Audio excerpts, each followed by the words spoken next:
long before the Titanic slipped beneath the black belly of the Atlantic, before the lifeboats, the screams, the frantic wireless sparks begging the night for mercy. There was a dream. A colossal, glittering dream so enormous that no one dared imagine it could die. The story of the RMS Titanic did not begin on the night she struck the iceberg. It began years earlier, in an era fevered with invention and confidence, when humankind believed there was no challenge too large, no frontier too distant. It began in shipyards choked with iron dust and ambition, in drawing rooms filled with the cigarette smoke of engineers who refused to bow to limits, and in the mind of one man, J. Bruce Ismay, the ambitious chairman of the White Star Line, who envisioned a ship unlike anything the oceans had ever known. By the final years of the 19th century, the world was shrinking. Steamships devoured the Atlantic crossing in 6 days instead of weeks. The Industrial Revolution hummed in every corner of Britain. Belfast's Harland and Wolff shipyards rose like cathedrals of iron above the River Lagan, a place where steel ribs, rivets, and roaring furnaces merged into floating giants of commerce. Yet even as ocean travel became faster and more common, a battle brewed between the great shipping empires for dominance of the transatlantic route. The Cunard Line had launched the Lusitania and Mauretania, sleek greyhounds built for speed. They held the coveted blue riband, the trophy for the fastest crossing. White Star Line could not match them for swiftness, but speed was not the only prize worth chasing. Ismay's idea came suddenly and with certainty. If White Star could not win by speed, they would win by superiority, luxury, immensity. They would build a ship not meant to outrun the world, but to outclass it. A ship so vast that newspapers would stumble for superlatives. A ship that carried not only passengers but the future itself. And so, in 1907, inside a private dining room of the London home of Lord Purry, chairman of Harland and Wolff, Ismay unfurled his vision. The two men, surrounded by maps and calculations, leaned over the table like generals plotting a war. Purry's nephew, the brilliant naval architect Thomas Andrews, quietly observed, his mind already sketching beams and decks. They spoke late into the night, the fire crackling behind them as the rain tapped against the windows. 3 ships. 3 Leviathans. 2 of them would shake the world, 1 would haunt it. Of these giants, 1 carried a name that meant destiny, Titanic. From the moment the idea was born, the Titanic existed as more myth than machine. Writers called her unsinkable before she had a hull. Artists painted her as though she were a palace carved from steel. Society papers whispered about her staterooms, her grand staircase, her electric elevators, her Turkish baths. Men spoke of her like a floating city. Women imagined themselves descending her marble steps in satin evening gowns. The working class, dreaming of better futures in America, saw her as a bridge across the ocean to a new life. But in Belfast, where the sky always smelled faintly of rain and molten metal, the vision became hard labor. In 1909, the keel of Titanic was laid down. Thousands of shipbuilders, riveters, carpenters, engineers, and laborers gathered each morning before dawn with their lunches packed in tin boxes. They worked suspended from steel beams high above the shipyard floor. They hammered more than 3 million rivets, each one a spark of sweat and danger. The air rang like a symphony of anvils. The ship grew ribs, then muscle, then skin. Titanic did not simply rise. She emerged, like a beast of mythology taking shape beneath the hands of mortals. Some workers joked that God himself would need binoculars to see from one end of her to the other. Others whispered that a ship so ambitious had tempted fate. A few, superstitious men whose fathers had died at sea, claimed that ships built with too much pride never sailed long. But Andrews, ever calm, ever focused, dismissed such murmurs. He walked the decks daily, checking measurements by eye, correcting details no one else noticed. He never spoke of danger, only possibilities. The world watched with curiosity as Titanic neared completion. Cameras flashed. Newspapers published sketches. Children pressed their noses to Belfast shipyard fences for a glimpse. On May 31, 1911, when Titanic slid down her wooden slipway into the river, she moved slowly, almost reluctantly, as though aware of the millions of eyes on her. Crowds erupted in cheers. Whistles screamed. And for the first time, she floated. It was the first moment Titanic touched the water that would one day swallow her. But no one imagined that then. Why would they? Titanic was power. Titanic was modernity. Titanic was proof that humankind had not merely mastered the seas, it had triumphed over them. Over the next 10 months, thousands worked to finish her interiors. The grand staircase took shape like a sculpted dream, crowned with an iron and glass dome that bathed the hall in daylight. First-class cabins blossomed with rich mahogany and silk damask. The Café Parisien took on the charm of a street-side bistro in France. Electric lights glittered across every deck. Luxury was not an accessory aboard Titanic. It was a promise. For the workers, however, Titanic meant long hours and constant risk. Men were crushed beneath falling beams, caught under equipment, struck by swinging chains. A few lost their lives. Their names rarely made the papers, but the shipyard men whispered them. They claimed Titanic had taken her blood price. Maritime superstition held that a ship needed souls to bind her to the sea. It was nonsense, of course, yet the whispers persisted like a shadow trailing the ship. Finally, in April 1912, Titanic was ready. She rested proudly at Southampton, her 4 funnels dwarfing the skyline. 2 of the funnels functioned. The 4th was cosmetic, added purely to enhance her grandeur. Her hull gleamed black and white, her interiors smelled faintly of fresh paint, and her engines waited like slumbering giants eager to wake. Passengers began to arrive. Aristocrats, businessmen, immigrants, gamblers, celebrities. They boarded with excitement, unaware of the cruel symmetry that fate had prepared for them. A voyage filled with promise leading to a night filled with terror. But that belongs to another chapter. For now, Titanic was a marvel, a triumph, an achievement of human genius. As she prepared for her maiden voyage, journalists recorded Ismay strolling her decks with satisfaction. Andrews moved quietly among the crew, checking that everything functioned perfectly. Captain Edward John Smith, the most respected mariner of his era, oversaw final preparations. He wore a calm expression, the composure of a man certain of the ocean's rhythms. The world had waited for Titanic. Now the world gathered to watch her depart. On the morning of April 10, 1912, passengers streamed up her gangways. Luggage rattled. Children ran excitedly along the docks. Families hugged each other goodbye. The band aboard Titanic tuned their instruments, ready to play cheerful melodies as the ship eased away. Steam billowed upward like a white flag signaling the beginning of a new era. A few latecomers rushed aboard, breathless, their tickets nearly slipping from their hands. Among them were dreamers carrying hopes of new beginnings in America.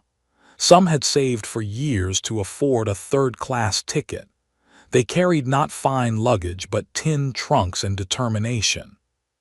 Titanic welcomed them all, rich and poor, powerful and humble. At noon, her whistle bellowed, a deep, resonant sound that shook the windows of nearby buildings. The ship groaned as tugboats guided her carefully away from the dock.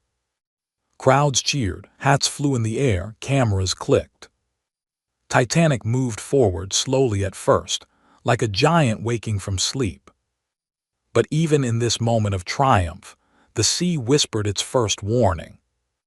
As Titanic passed the moored steamship New York, the suction from her enormous displacement pulled the smaller vessel toward her. Ropes snapped. Steel strained. For a heart-stopping moment, the ships drifted dangerously close, only yards apart. Tugboats scrambled, pulling the New York away just in time. The incident lasted less than 2 minutes, but it left some passengers uneasy. Was it simply an accident, or an omen? Captain Smith brushed it aside as nothing unusual for a ship of Titanic's size. The crowd quickly forgot.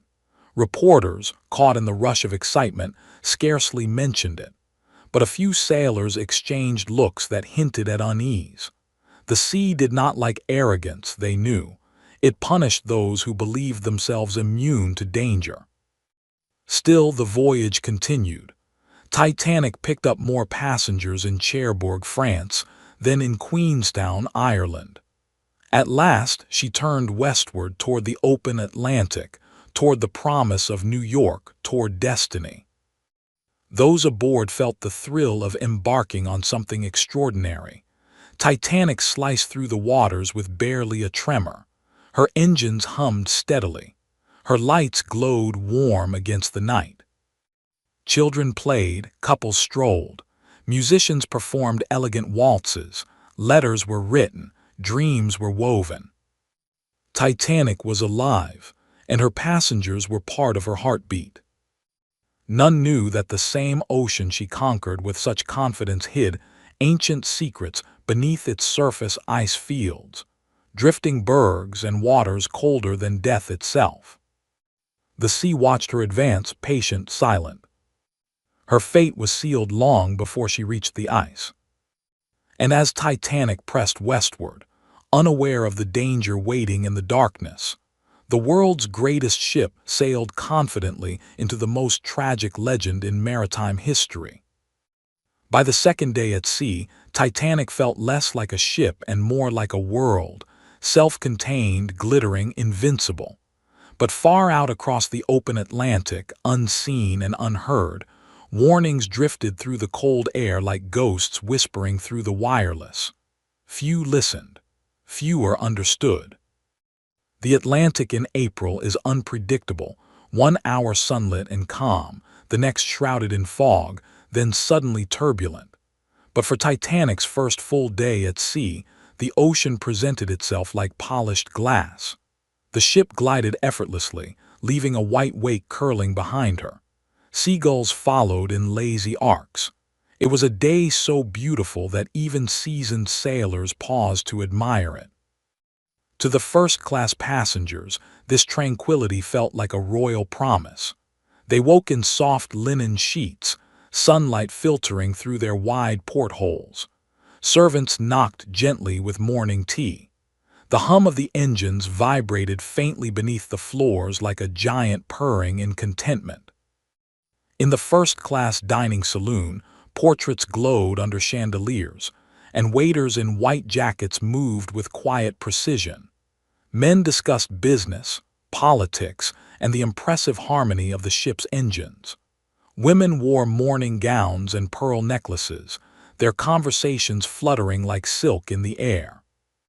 To them, Titanic was not simply transportation. It was a stage upon which they performed their own importance. Among them was Margaret "Molly" Brown, the outspoken American socialite whose energy filled every room she entered. Though wealthy, she was far from the polished aristocrats around her. Her humor was unfiltered, her manner bold. She had a fondness for speaking with crew members and third-class passengers, a habit that bewildered the more rigid members of high society. Nearby, the distinguished Colonel Archibald Gracie, gentleman and amateur historian, savored the morning with the calm authority of a man who believed he controlled his world. But not all first-class lives were so simple. In stateroom B-52, Isidore and Ida Strauss, co-owners of Macy's department store, enjoyed a quiet breakfast together. Married for decades, their affection was evident in every glance. They traveled frequently, But Titanic felt different somehow, grand in a way that hinted at history. Further down the corridor, young newlyweds John and Madeline Astor strolled arm in arm. Astor, one of the wealthiest men in the world, was 50, his new bride barely 18. Whispers followed them everywhere, but they paid little attention. The ship had become a sanctuary where even the weight of society's judgment could not reach. Below them, second-class passengers took their meals in a more modest but comfortable dining room. Teachers, missionaries, merchants, clerks, they were the middle of the world, proud and practical. Among them was Lawrence Beasley, a schoolteacher and writer traveling to visit his brother. Beasley marveled at the ship's smoothness. "She scarcely moves," he wrote in his journal, noting how even the tea in his cup barely rippled. Titanic seemed to him a marvel of engineering, a ship so carefully balanced, so perfectly constructed, that the ocean itself seemed tamed. He could not know that the ocean was merely waiting. Down in third class, life was simpler yet filled with hope. Families embarking on new beginnings shared long tables, passing bowls of stew and warm bread. Children laughed as the ship gently rocked them. Young men talked of jobs awaiting them in New York. Young women spoke of relatives they hadn't seen in years. Here, dreams were not spoken with the polished confidence of first-class society, but with earnest longing. At night, lively music filled the third-class common room. Fiddles, accordions, voices raised in laughter and song. The immigrants from Ireland, Sweden, Finland, and the Middle East danced together, bridging languages with joy. Titanic belonged to them too. For a few precious days, they lived in a world better than the one they had left behind. While the passengers settled into their floating city, the crew worked silently to keep the illusion alive. In the boiler rooms, firemen and trimmers shoveled coal into furnaces that blazed like the gates of hell. The heat was suffocating, the air thick with dust. Sweat poured down their backs and their lungs burned with every breath. Yet the men kept at it, feeding Titanic's monstrous appetite for power.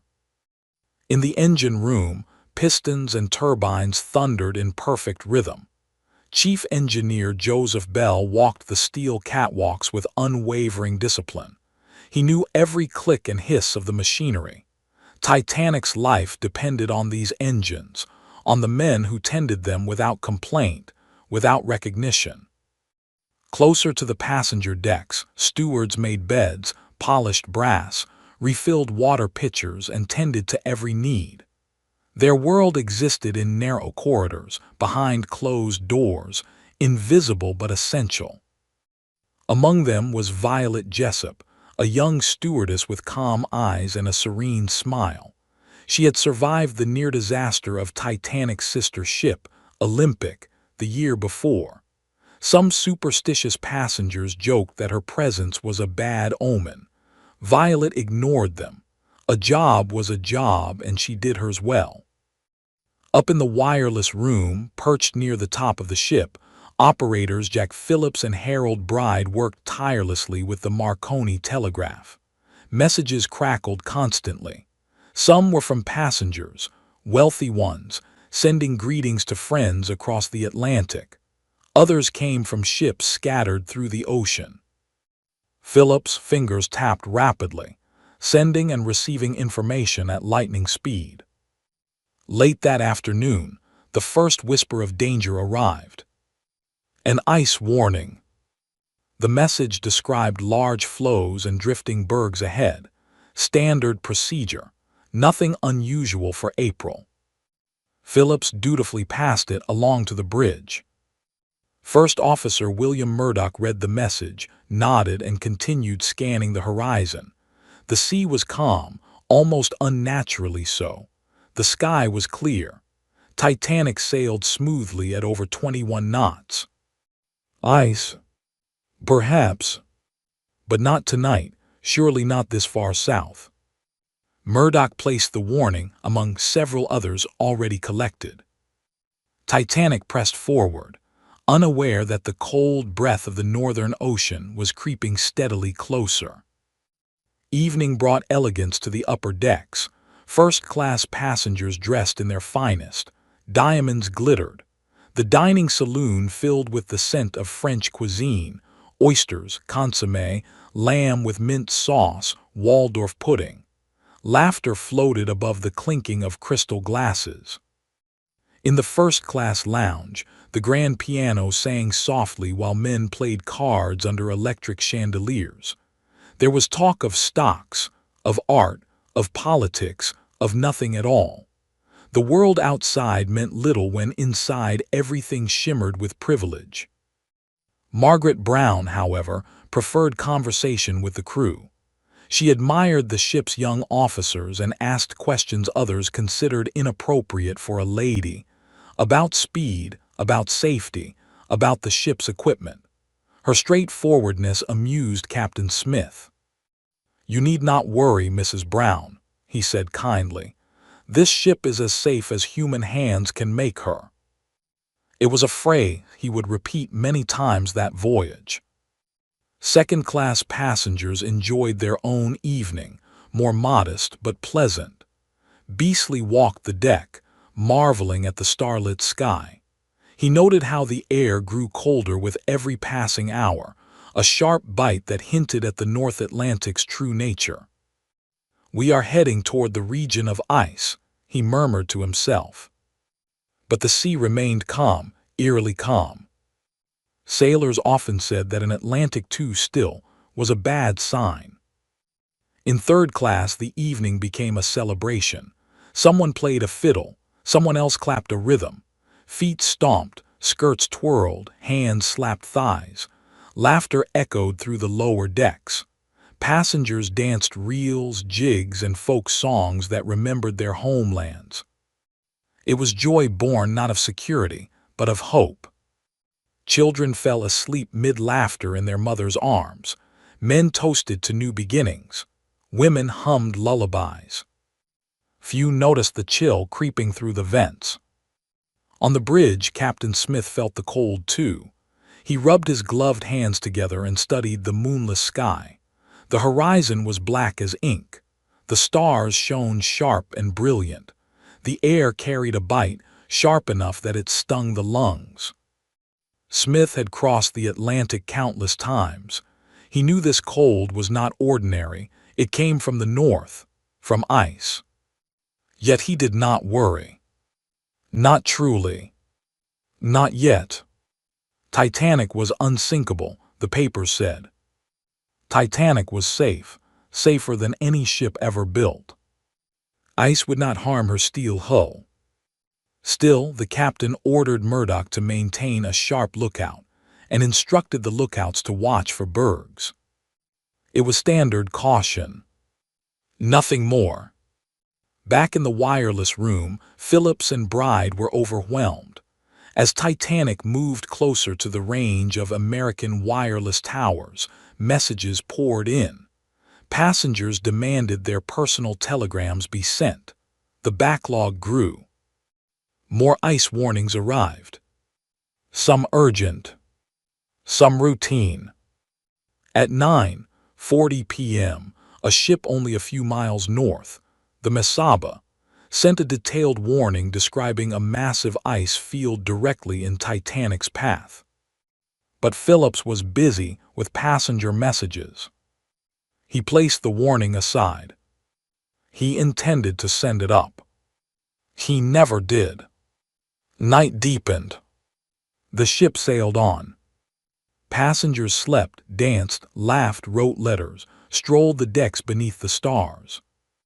They could feel the temperature falling, but it seemed nothing more than a typical Atlantic chill. Yet Titanic was moving into a region of the sea where the water temperature could kill within minutes. The ocean was changing. The air was sharpening. Something ancient and cold drifted in the darkness ahead. Titanic sailed toward it unaware. Her passengers dreamed of tomorrow, New York, reunions, business ventures, new opportunities. They did not know they were running out of tomorrows. And far across the Atlantic wind, the warnings continued to whisper.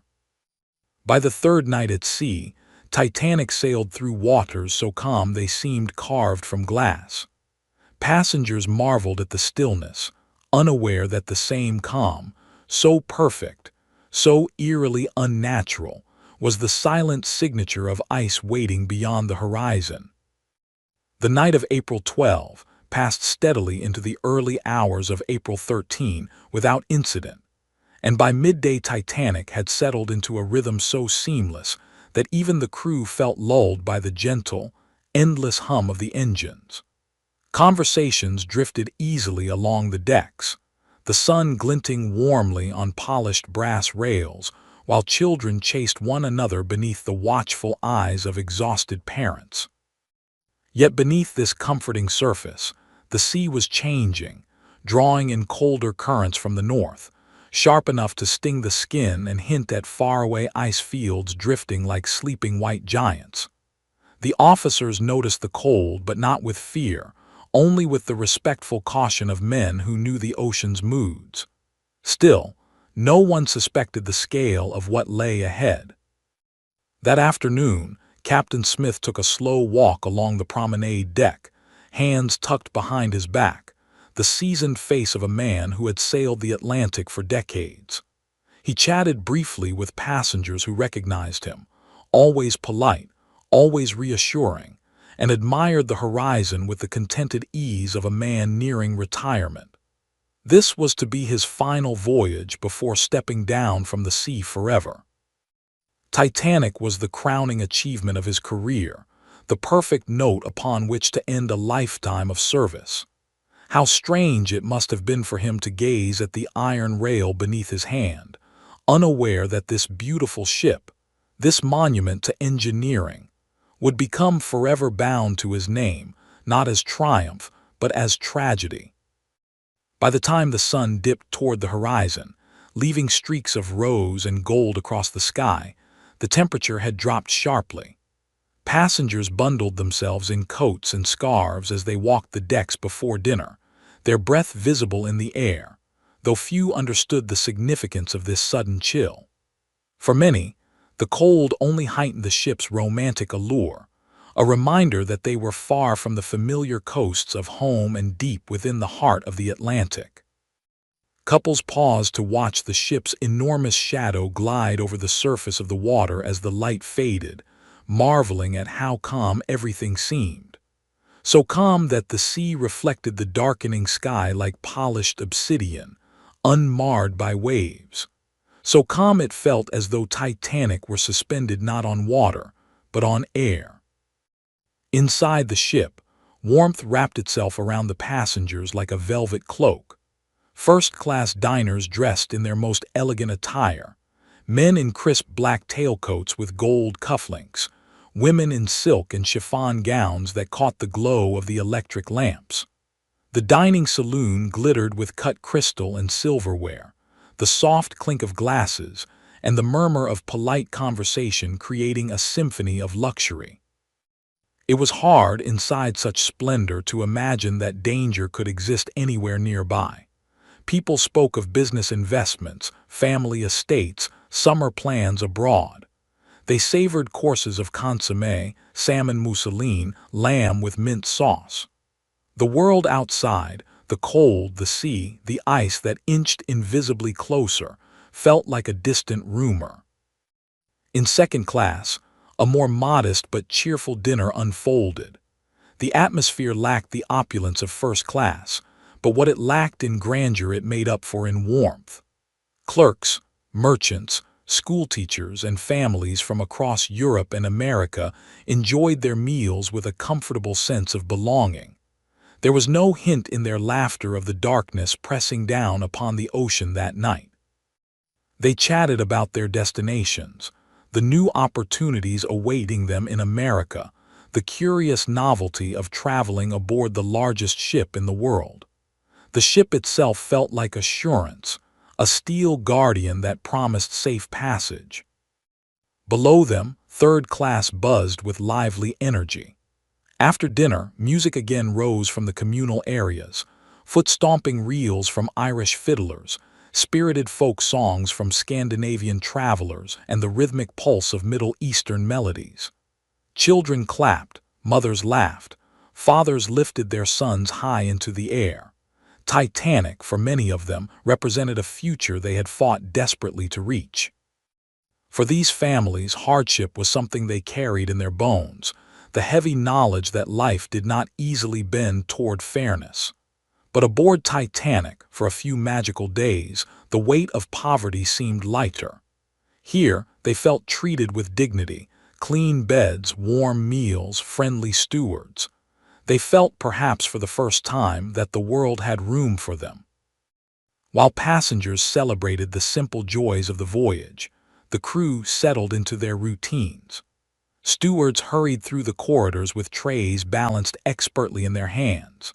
Firemen worked tirelessly in the furnace rooms, shoveling coal into the roaring mouths of the boilers where temperatures soared to nearly unbearable levels. The contrast between the luxurious decks above and the brutal heat below was stark, yet both worlds were essential to Titanic's existence. Down in the bowels of the ship, where metal clanged and flames roared, men worked half-naked and drenched in sweat, unaware of the deadly cold building only a few decks above. Meanwhile, high above the heat and noise, the wireless room crackled with static and urgency. Messages poured in from other ships, many containing warnings about drifting ice. Wireless operator Jack Phillips, his eyes burning from hours of work, struggled to keep up. Titanic's wireless system, powerful and advanced, picked up signals from farther distances than most ships at sea. Passengers were eager to send personal telegrams, dozens, then hundreds, and the backlog grew.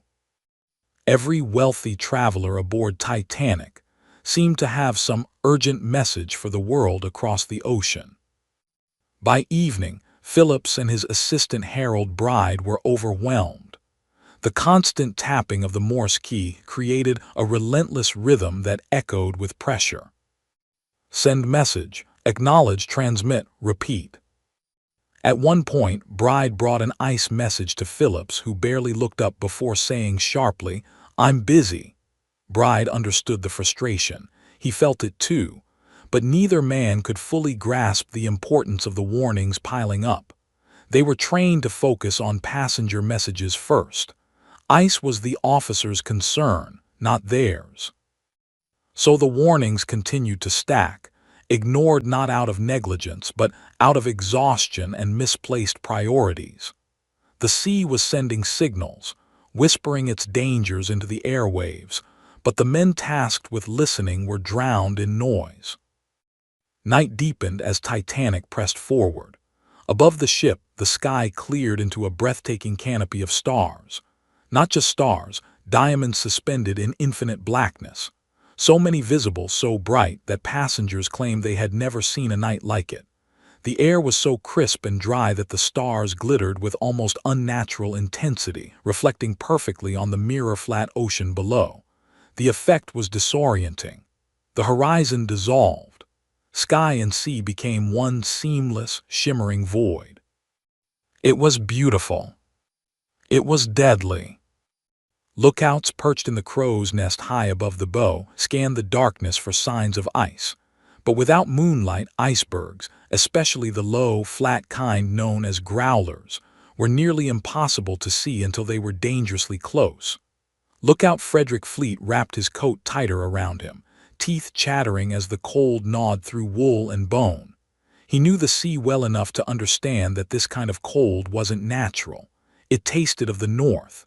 It tasted of ice. In the officers' quarters, First Officer Murdoch and Second Officer Littler discussed the dropping temperature and the reports of ice ahead. Murdoch suggested slowing the ship slightly as a precaution.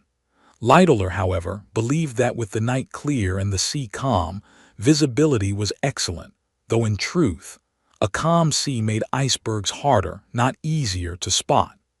Waves usually broke around the base of an iceberg, revealing it in the dark. But tonight, with the ocean perfectly still, there would be no such warning. Captain Smith joined them briefly, commenting on the cold, then stepped outside onto the bridge wing to take a long look into the darkness. He saw nothing. He heard nothing. Titanic moved forward, smooth as breath, her engines driving her westward at more than 21 knots. Smith said nothing of slowing the ship. Perhaps he believed the danger was minimal. Perhaps he feared losing time on a maiden voyage where punctuality meant prestige. Or perhaps, like so many aboard, even he had fallen under Titanic's spell, her illusion of invincibility.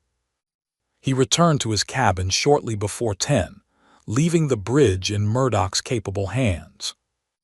Time slipped past unnoticed, 11 o'clock, then 11:20, then 11:30. Passengers settled into their beds. Some remained awake in the lounges, listening to soft music under the glow of electric lamps. In third class, the last of the dancers drifted back to their cabins, still humming. Above them all, the lookouts remained vigilant, eyes straining into the void, hands frozen, breath crystallizing in the air. And still the ship sailed, slicing through water so clear it reflected stars like a second sky. Somewhere ahead, hidden in the night, an iceberg drifted silently, waiting. Cold, ancient, indifferent. Titanic rushed toward it. The sea offered no waves, no warning splash of water against ice. The cold air remained still, a single vast breath held by the ocean. It was nearly midnight, and the world's greatest ship was flying blind across a sleeping sea of glass. At 11:39 p.m., while most of Titanic slept, a shadow materialized on the horizon, silent, unlit, and immense. In that fleeting moment, everything the ship believed about itself collided with the unforgiving truth of nature. The wind had vanished entirely, leaving the air so still it felt as though the world were holding its breath. Titanic pushed through the glass-like sea with steady, pounding confidence, her bow cutting across the Atlantic under a sky silvered with stars. Inside, the last of the revelers drifted toward their cabins, gently swaying with the faint vibration of the engines. Those who remained awake felt wrapped in the warm cocoon of luxury, soft lamps glowing, music fading, carpets muffling every footstep. For most, the night felt like any other across the ocean, calm, soothing, harmless. Only a handful of sailors and a pair of freezing lookouts knew that something was wrong with the night, that the cold had grown too sharp, the horizon too dark, the sea too unnaturally smooth.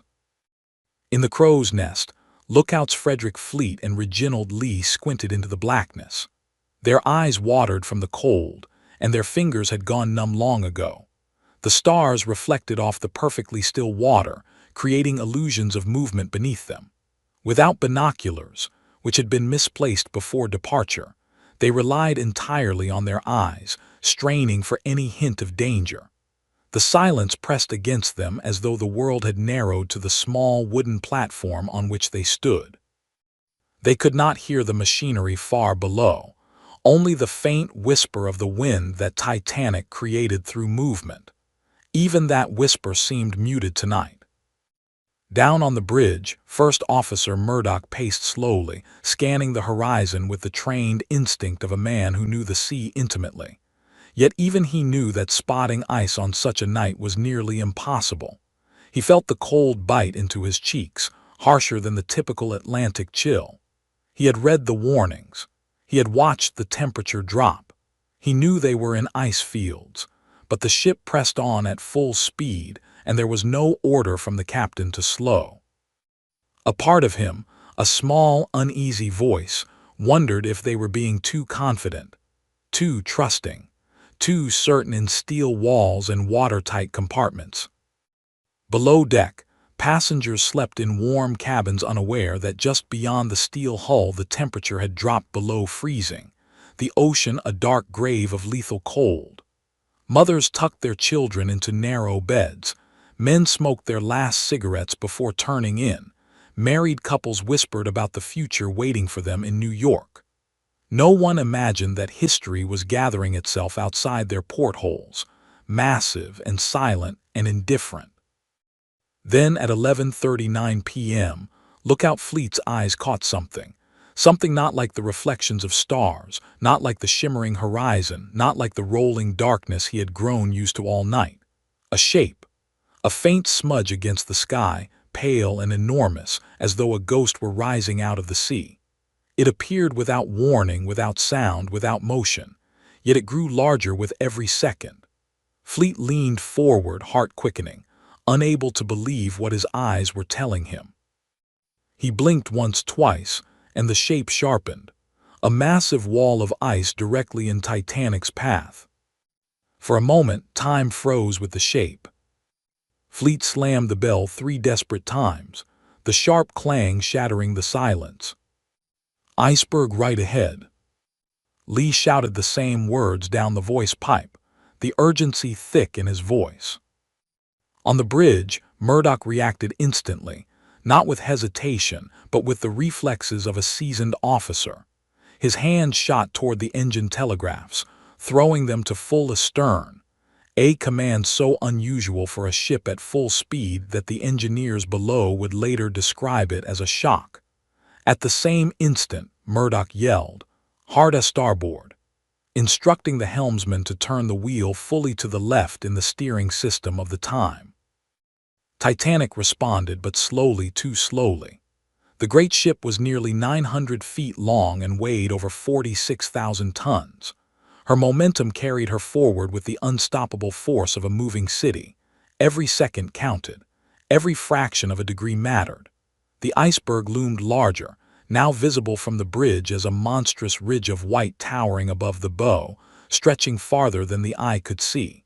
Its texture looked almost soft from a distance, but the men on the bridge knew better.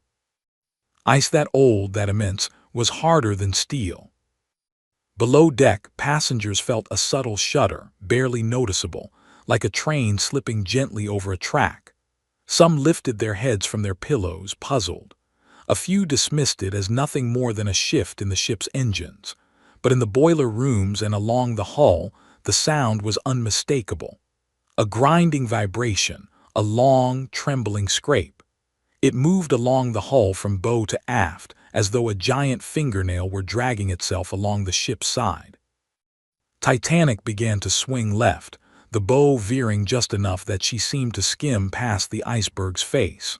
For a moment, it looked like the ship would miss the worst of it. The men on the bridge held their breath, watching the pale shape slide along the starboard side. But below the surface, hidden in darkness, the underwater shelf of the iceberg reached outward, far farther than the visible peak. The ice tore into Titanic's hull in a series of quick, devastating blows. It punched small, deadly openings into the steel plates, 3 inches wide in some places, larger in others. Rivets snapped like gunshots. Water surged inward with terrifying force, crashing into the forward compartments. The damage seemed minor on the surface. No catastrophic gash, no great hole. But the impact had opened 6 watertight compartments to the sea, and Titanic could float with 4 flooded but not 6. On the bridge, Murdoch stood motionless for a moment, his hands still gripping the railing, his breath visible in the cold air. The massive shape of the iceberg drifted past, receding back into the dark without a sound. It was as if the ocean had exhaled something ancient and lethal and now quietly withdrew. Murdoch sent for the captain immediately. Captain Smith appeared within minutes, half-dressed, confusion and dread warring on his face. Murdoch reported what had happened in clipped, professional words, but the gravity beneath them was unmistakable. Smith felt a slow, cold dread sink deep into his bones. He ordered the ship stopped completely and commanded a full assessment. Down below, in the forward compartments, water poured in rapidly. The mailroom flooded so quickly that clerks tried desperately, futilely, to save sacks of letters, struggling in knee-deep icy water before abandoning their efforts. Firemen in Boiler Room 6 felt the sea invade without warning, surging past them with a ferocious force that shoved men off their feet and sent equipment crashing into walls. They fought back instinctively, shutting watertight doors and escaping moments before the rising water sealed them out. The ship was already sinking at the bow, though so subtly that most passengers felt nothing. A slight tilt, perhaps, but nothing alarming yet. Meanwhile, Thomas Andrews, the ship's designer, arrived to inspect the damage. His calmness struck the officers, but beneath his steady demeanor lay a horrifying understanding. He moved quickly, opening steel doors, gauging the rising water lines, tracing the impact point. His face grew grimmer with every step. By the time he returned to the bridge, Andrews had already completed the calculations in his mind. His voice, when he spoke, was soft but firm. "The ship will sink," he said. "It is a mathematical certainty." Smith stared at him, unable to speak. "How long?" he finally whispered. "An hour and a half, 2 at most." The words hung in the cold air like a death sentence. Smith turned away for a moment, gripping the railing, the weight of 2,200 souls pressing onto his shoulders. He knew what the lifeboats could hold. He knew they were far too few. He knew that the night, so calm only minutes earlier, had become a trap. He whispered a single order: "Prepare the lifeboats." The officers stared at him in grim silence. They knew what this meant. They knew the enormity of what was coming. For the first time, the ship that had seemed unsinkable, a marvel, a dream, felt fragile. Titanic had begun to die. As the crew moved to wake passengers, the iceberg drifted quietly behind them, sinking slowly into the darkness as though it had never been there. The collision had lasted less than a minute. The consequences would echo for over a century. And while some passengers stirred, confused, rubbing sleep from their eyes, the cold Atlantic surged inward relentlessly, indifferent to the hopes, dreams, fears, and futures on board the great ship. The night of stars had become the night of reckoning. On the eve of its maiden voyage, the Titanic did not feel like a ship waiting to launch. It felt like a living giant holding its breath, as if aware that the world would soon remember its name for reasons no one aboard could imagine. The night before departure cast a kind of sacred stillness across Southampton docks, broken only by the distant clatter of cranes, the grind of carts rolling over cobblestones, and the occasional shouted instruction from stevedores still working under lantern light. Titanic towered above them, a mountain of steel rising out of the black water. No matter how many times people stopped to marvel, the first sight of her was always the same: disbelief, followed by awe, followed by a quiet certainty that they were witnessing something that belonged to the future. Even the night air seemed to gather respectfully around her, as though unwilling to disturb the poised spectacle. Inside the ship, the final touches were underway. Crews polished brass fixtures until they glowed as though lit from within. Electric lights hummed softly along corridors that still smelled faintly of fresh paint and varnish. Stacks of linens were carried into staterooms. Crates of delicacies, from French cheeses to crates of oranges imported from the Mediterranean, were hauled into the kitchens. There was an urgency to every movement, but not a frantic one. The crew felt honored to be part of this vessel's birth. They walked with their shoulders straight, their uniforms crisp, their steps confident. Titanic made them feel part of something extraordinary, something larger than their own lives. At the same time, the passengers arriving early at the docks experienced a completely different kind of anticipation. For the wealthy elite, the night felt like the eve of a grand event, something akin to the opening of a gala or the first night of a world-famous opera. Limousines rolled in one after another, their polished bodies glinting beneath gas lamps. Chauffeurs hurried to unload trunks engraved with monograms, while porters rushed forward to carry luggage that looked more expensive than many working families' yearly income. The first-class passengers were accustomed to privilege, yet even they gazed up at Titanic with something approaching reverence. She wasn't just a ship, she was a statement, a declaration, a floating empire of luxury. But there were others too, huddled in smaller clusters, waiting for processing in the immigration building. Third-class families from Ireland, Scandinavia, Armenia, and all corners of Europe clutched precious documents, worried more about paperwork than luxury. For them, Titanic was not a spectacle, it was salvation. Their dreams were simple: steady work, fair wages, a future for their children. These families slept in boarding houses or cheap inns the night before departure, whispering prayers that America would be kinder than the countries they had left behind. Their excitement was mixed with fear, but also with hope, a hope that pulsed through them like a lifeline. Within the ship, in quiet corners rarely seen by passengers, another group felt the pressure of the coming voyage even more: the stokers, trimmers, and firemen. The night before departure, they examined Titanic's enormous boilers, each the size of a small cottage, ensuring that coal would burn cleanly and consistently. They felt the heat wash over them even before the furnaces were fully stoked. They knew their work would be the heartbeat of the ship, the unseen engine pushing this floating palace across the Atlantic. Their world would not be gleaming promenades or dining salons, but sweltering darkness and soot. Still, they felt a strange loyalty forming already, a bond with the ship and with one another. Meanwhile, officers gathered in the chart room for final briefings. Captain Edward Smith arrived last, but the room seemed to shift around him.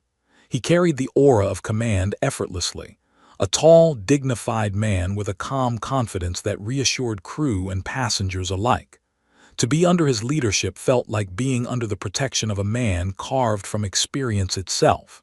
He reviewed weather reports, departure schedules, and the ship's official manifest. Every detail mattered. Every instruction had weight. Yet even he allowed himself a private moment of admiration, glancing through the windows at the ship below. Titanic would be the crowning achievement of his long career. He didn't know it would also be the last voyage he ever commanded. In first-class cabins, wealthy passengers settled into their temporary homes. Some were too excited to sleep and wandered the still quiet corridors, marveling at the Turkish baths, the squash court, the grand staircase waiting to be revealed in morning light. Others wrote letters in elegant handwriting, describing the ship to loved ones who would receive their words long after the crossing had begun. The rooms felt like hotel suites rather than quarters aboard a vessel. Mahogany furniture gleamed. Electric heaters hummed gently. Even the beds looked like something from a luxury estate. Yet beneath all the grandeur, a faint tension lingered, particularly among the officers and engineers. Titanic was ready, yes, but she was also new. Too new. The largest moving object ever built by human hands. Even the slightest miscalculation could have consequences. The night before departure, Chief Engineer Joseph Bell walked the length of the engineering spaces in contemplative silence, checking gauges, listening to the low thrum of machinery settling into stillness. Titanic was unlike any ship he had worked on, but she felt steady beneath his feet, confident, almost serene. As midnight approached, quiet finally settled over the ship. Most workers had gone home or to nearby lodgings. The last lanterns were extinguished. Only the night watch remained on deck, patrolling under a sky so clear that constellations seemed etched into the darkness. The docks glimmered with the last traces of lamplight. The water lay calm, reflecting the ship's towering shape like a silver ghost. Titanic loomed over everything, silent, patient, powerful. No one knew that within 4 nights, this stillness would be replaced by chaos. No one sensed that the calm water would one day hold a wreckage that historians, explorers, and mourners would search for more than a century later. No one realized that the ship standing so proudly against the night sky would soon become a monument to fate, pride, and tragedy. That night Titanic slept, and the world slept with her, unaware of the storm of history about to unfold. When Titanic's whistles thundered across Southampton that morning, the sound did not merely echo, it shook the world awake, announcing the beginning of a journey that would soon belong not just to history, but to legend. Morning dawned crisp and bright on April 10, 1912, the sunlight glinting off Titanic's rows of portholes like 1,000 small suns blinking to life. A thin mist curled above the water, slowly retreating as though unwilling to obscure the spectacle that was about to unfold. Long before the scheduled departure, crowds began to gather along the docks and railings, their breath puffing into the cool morning air, their excitement almost palpable. Some had come to witness a marvel of engineering, others to wave farewell to loved ones, and many simply to say they had stood in the presence of the great ship on the day she sailed. The energy in the air felt like a festival, one built of curiosity, pride, and a sense that something extraordinary was in motion. Passengers arrived in waves. Horse-drawn carriages clattered along the cobblestones while motorcars hummed beside them, a blend of eras meeting at the foot of modern progress. The wealthy stepped out first, escorted by porters in uniform. Their trunks, polished, monogrammed, and towering in number, were carted aboard almost ceremoniously. Photographers snapped pictures of prominent individuals such as John Jacob Astor and Benjamin Guggenheim, their faces calm, their confidence unshaken. They looked like royalty boarding a floating kingdom, yet many of them would never again set foot on solid ground. Farther down the quay, immigrant families queued with documents and bundles pressed close to their chests.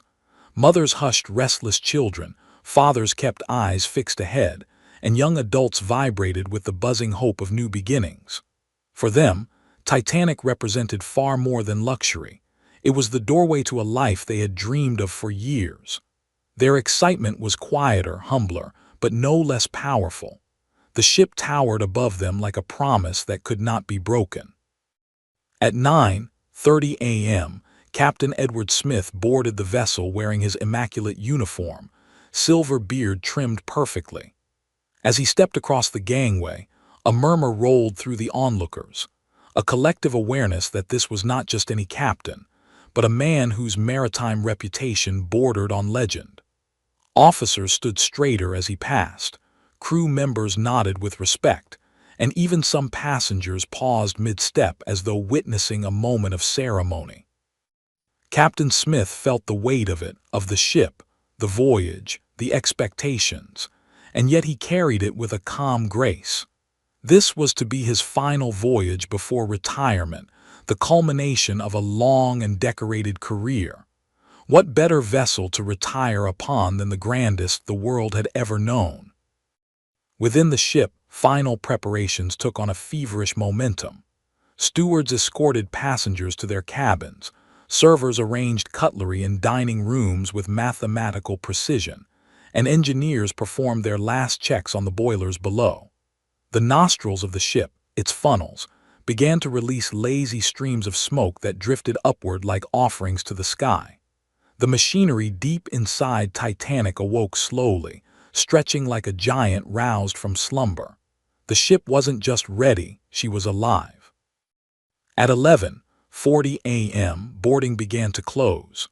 The commanding voice of First Officer Murdoch rang across the deck as sailors secured lines and signaled readiness. Passengers lined the railings, waving down to the crowd below as though perched atop the balcony of a grand theater. This was a performance, and the world was watching. Music drifted faintly from a nearby band, the chords mingling with the gulls' cries overhead. People on shore leaned forward, eager to capture every detail. They knew they were spectators to an important moment. They didn't know they were also witnesses to the last moments of normalcy for over 2,200 souls. At noon exactly, Titanic's deep, bellowing whistle roared through the air. The sound was so thunderous, some in the crowd pressed hands to their ears. Others felt it vibrate through their bones.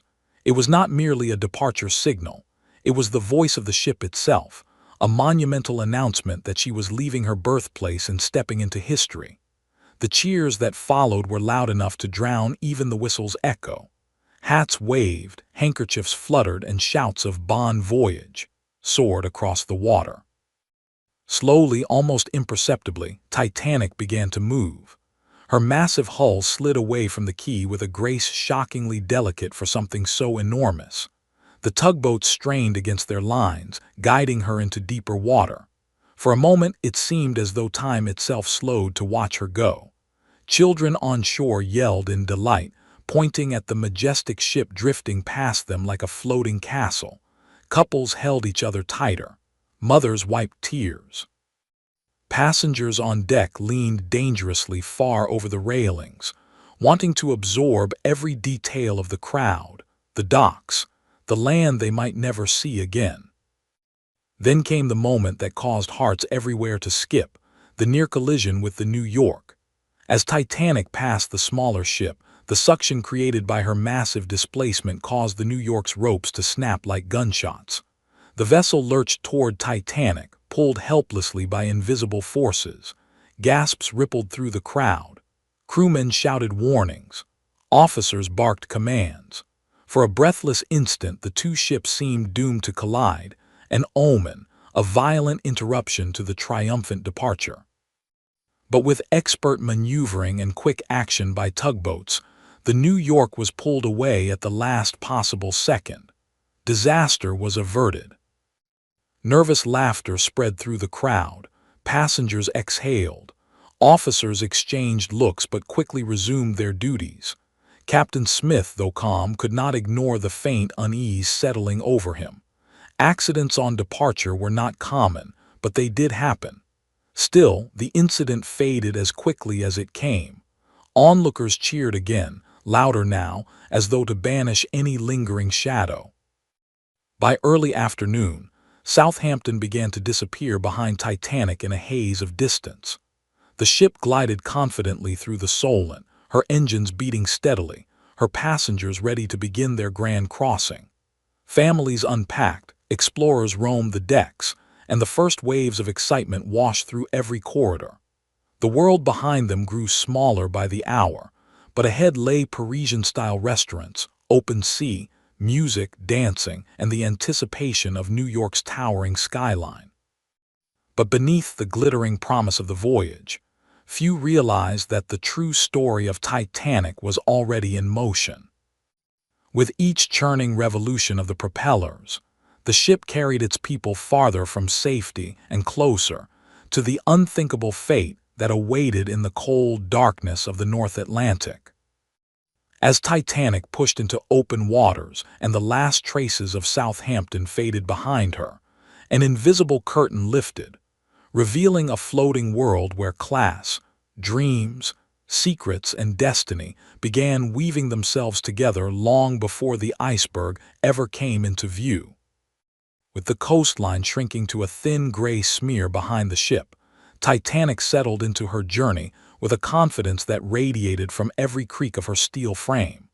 The vibration of the engines, steady now and no longer the frantic rhythm of departure, became the heartbeat of a world contained entirely within 46,000 tons of steel and luxury. The ocean spread outward in every direction, blue, cold, indifferent.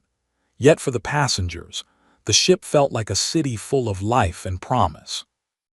The tension of leaving port had melted away, replaced by exhilaration, curiosity, and a sense of belonging to something far larger than any single soul on board could comprehend.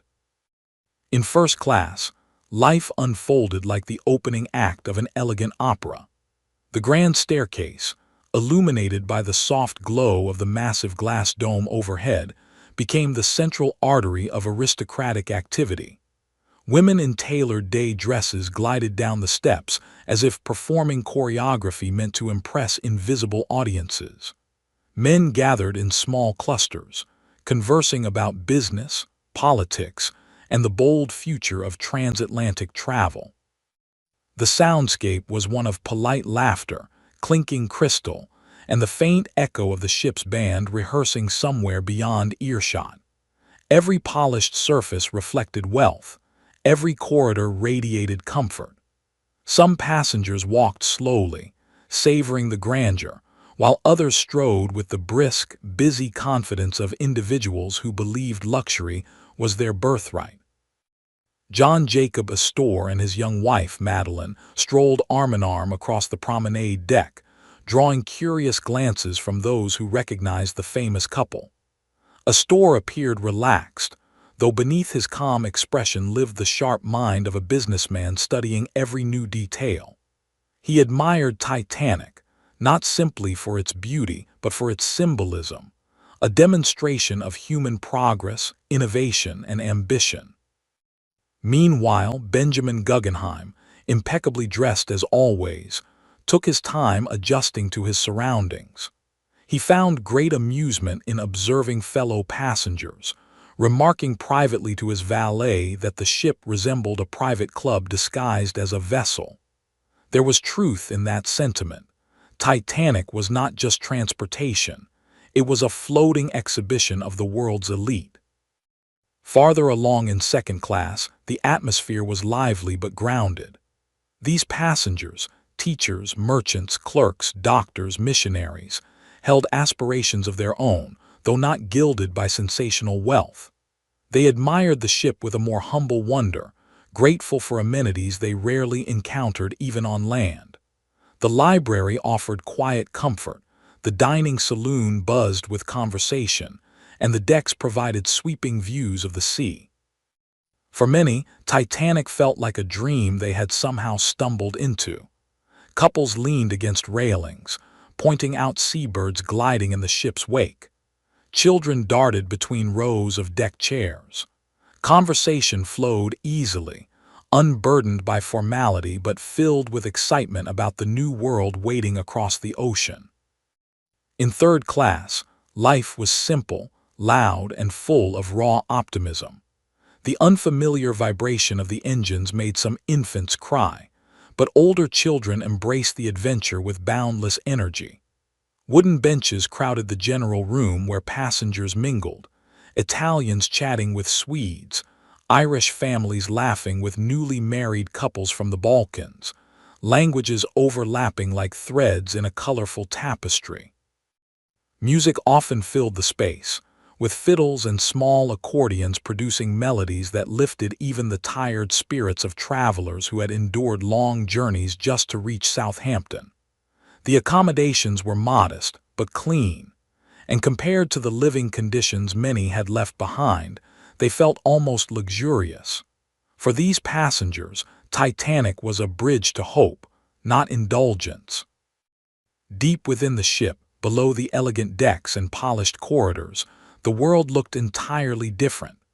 The vast boiler rooms roared with heat and motion, a realm where men labored in shadows illuminated by the hellish glow of furnace doors. Stokers shoveled coal relentlessly, muscles burning, sweat pouring, lungs filling with the thick, gritty taste of dust. Each time the furnace doors opened, blasts of heat washed over them like waves of fire. There was no view of the sky here, no breath of cool wind, only the mechanical thunder of steel plates vibrating and the relentless hunger of the engines. These men were among the least acknowledged aboard, yet they powered every mile of the voyage. They pushed Titanic forward, mile by mile, shovelful by shovelful, without applause or recognition. On the bridge, the officers operated in a world of discipline and vigilance. The horizon was their constant companion, its emptiness both beautiful and potentially dangerous. First Officer Murdoch stood with hands clasped behind his back, scanning the water as the afternoon sun glinted off the waves. Light winds ruffled his uniform. Though the sea appeared calm, He carried a mental checklist of every detail that required attention. Officers rotated through their shifts, handling navigation, engine telegraphs, lookout coordination, and course corrections. The ship was still near the British coastline, but more open waters lay ahead, waters known for unpredictable weather and floating ice as spring warmed the Atlantic. By late afternoon, the ship reached Cherbourg, France. Passengers leaned over the rails, watching the small tenders, nomadic and traffic, approach. These miniature vessels, dwarfed comically by Titanic's size, ferried additional guests and mail aboard. As darkness settled, electric lamps flickered to life across the ship, giving the vessel the appearance of a floating lantern drifting into the deepening night. The arrival and departure proceeded smoothly, but for the officers it was another reminder of Titanic's overwhelming scale. Everything she did required precision. Every maneuver demanded perfect timing. Later, as the ship pulled away from Cherbourg and headed toward Queenstown, the mood aboard shifted subtly.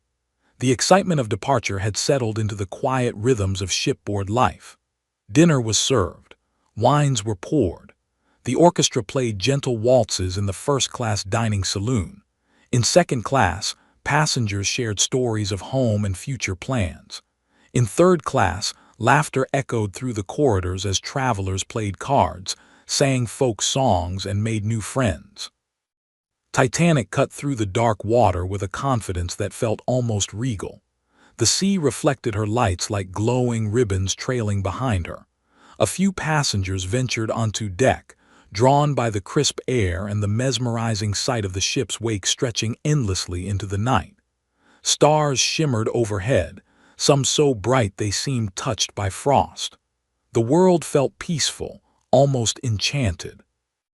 But beneath the surface of this beauty lay the first strands of tension that only the officers sensed. A brief message had been received earlier regarding possible ice fields farther west, nothing alarming, just a note. Such warnings were common during transatlantic crossings, especially in April. Yet Murdoch and the captain both felt the subtle weight of it, like a whisper carried on cold wind. Still, the night was calm, the sea was gentle, and the ship sailed on. And somewhere far across the ocean, an iceberg, ancient, massive, indifferent, waited in the silent dark, drifting slowly into the path of destiny. Titanic's last glimpse of land was not a dramatic farewell, but a quiet moment, so quiet that almost no one realized the next shore she approached would be the one she never reached. The morning of April 11, 1912 arrived draped in a soft gray mist as Titanic glided toward the southern coast of Ireland. Queenstown, today known as Cobb, waited like a sleepy harbor curled at the edge of the sea, unaware that it would soon become the final port to ever witness the Titanic alive and whole. As the ship approached, the shoreline appeared gradually through the haze. Green hills, church spires, clusters of cottages perched along the waterfront. For many emigrants aboard, Ireland represented the last familiar sight before the vast unknown. Some had left their homes only days earlier, others had been journeying for weeks. All of them felt a similar tightening in their chests as they leaned over the railings to watch the land rise slowly into view, both comfort and farewell mingling in their hearts. Titanic did not dock directly at Queenstown. The harbor was too shallow to accommodate such a colossal vessel. Instead, she anchored in the deeper waters of the outer harbor, elegant and immovable like a floating city observing the land from a patient distance. Two tenders approached her, the Ireland and America, small but sturdy, their engines chugging as they ferried passengers and mail. From the decks above, the scene looked almost surreal. Tiny boats swaying alongside Titanic steel cliffs, as if children reaching up to a giant's hand. The tenders bobbed and bumped gently against her hull while ropes were secured, crates transferred, and passengers guided across gangplanks with the caution such a process demanded. For the officers, it was routine. For the immigrants, it was life-changing. Dozens of Irish passengers boarded that morning, young men and women with nervous smiles, elderly parents clutching prayer books, families bundled together, children wide-eyed and restless. Some looked back toward the shore with tears in their eyes, knowing they were watching the last of their homeland shrink behind them forever. Others kept their gaze fixed ahead, refusing to let themselves break. The future was forward, not behind. The smell of salt air mixed with coal smoke, wrapping around them like a reminder of the long journey still to come. On board, third-class areas filled quickly with new voices, new languages, new dreams. The corridors echoed with the shuffle of boots, the creak of luggage, and the bright curiosity of passengers exploring the ship for the first time. Many were stunned by their accommodations. Clean linens, fresh air, and proper meals felt like luxuries compared to the cramped steerage conditions common on other vessels. Titanic impressed them immediately, not with opulence but with dignity. For people who had grown used to being overlooked by the world, this ship made them feel seen. Up in the first-class decks, life followed a different rhythm entirely. Passengers peered through opera glasses toward the Irish coastline, some admiring the quaint charm, others indifferent. A few, like the Astors and the Wideners, sat in comfortable deck chairs wrapped in blankets as stewards brought them warm drinks. To them, Queenstown was a brief pause, a picturesque footnote in a much grander journey toward New York. Their conversations drifted easily from business affairs to European fashions, to the social events awaiting them in America. The realities of immigration, desperation, and long-awaited opportunity were distant concepts, stories belonging to the passengers several decks below. Captain Edward Smith remained focused on logistics. He oversaw the transfer of mail bags, the timing of departures, and the finalization of passenger lists. Everything had to be precise. Titanic carried not only people but millions of items, packages, letters, valuables, all entrusted to the ship's reliability. Smith consulted with officers, reviewed reports, and cast occasional glances at the horizon. The weather was clear enough, the sea calm. There was no reason to expect anything unusual in the days ahead. Yet the captain couldn't ignore the strange moment that occurred around midday, a brief lull, almost eerie, as though the wind withdrew and the water stilled too suddenly. Sailors sometimes recognized such moments as omens, changes in pressure, shifts in weather, invisible movements of nature. Smith felt a whisper of unease, but not enough to name aloud. Instead, he refocused on the tasks at hand. Titanic ran on order, not superstition. As the final passengers boarded, the tenders again filled with people, this time disembarking crew and mail from earlier stops. Some locals stood along the harbor's edge, waving handkerchiefs, hats, and coats. Titanic's enormous silhouette dwarfed everything around it, a man-made mountain floating silently in the water. To the people of Queenstown, she was a miracle of engineering. To the passengers aboard, she was a vessel of hope. To the sea, she was only another visitor passing through. At precisely 1:30 p.m., departure whistles thundered across the harbor, rolling over the hills like distant storms. The sound startled birds from rooftops and sent small waves lapping against the stone pier. The tenders backed away, small engines straining. Slowly, Titanic's propellers stirred, churning the water into froth. The ship began to pivot, turning her bow westward, toward the open Atlantic, toward adventure, toward destiny. On the decks, passengers gathered to watch the coastline shrink. Some waved with enthusiasm. Some cried quietly. Some stood perfectly still, as though engraving the view permanently into their memories. The wind grew colder as the ship pushed farther from shore, the land turning from green shapes into faint outlines, then into mist, then into nothing. Titanic's wake stretched behind her like a glowing scar across the sea, shimmering, widening, disappearing. And then, quite suddenly, the ship was alone with the Atlantic. The noise of Queenstown faded. The voices of the crowd dissolved into memory. The wave goodbye from the land was finished. Everyone aboard, whether wealthy magnate or penniless dreamer, now shared the same truth. The next land they expected to see was America. None imagined that many would see nothing at all. Titanic surged forward, steady and unstoppable, leaving behind the last touch of land she would ever know. The morning of April 13th broke over the Atlantic with a soft, deceptive gentleness, an expanse of calm, glittering water stretching beneath a sky too serene for the turbulent story unfolding within the Titanic's steel hull. By now, the ship had sailed far enough into the open ocean that land was only a memory, a faint smudge of civilization left behind. And yet, within the ship, life was not drifting, it was accelerating. Passengers walked the decks, steward bells rang through the corridors, the engines beat their thunderous rhythm, and every part of the Titanic hummed with a confidence so enormous it could barely contain itself. It was here, just beyond the midpoint of the journey, that the illusion of invincibility rooted itself most deeply, so deeply that no one on board noticed the world quietly sharpening against them. By the ninth chunk of this great story, the Titanic was not just a ship, it had become a living myth.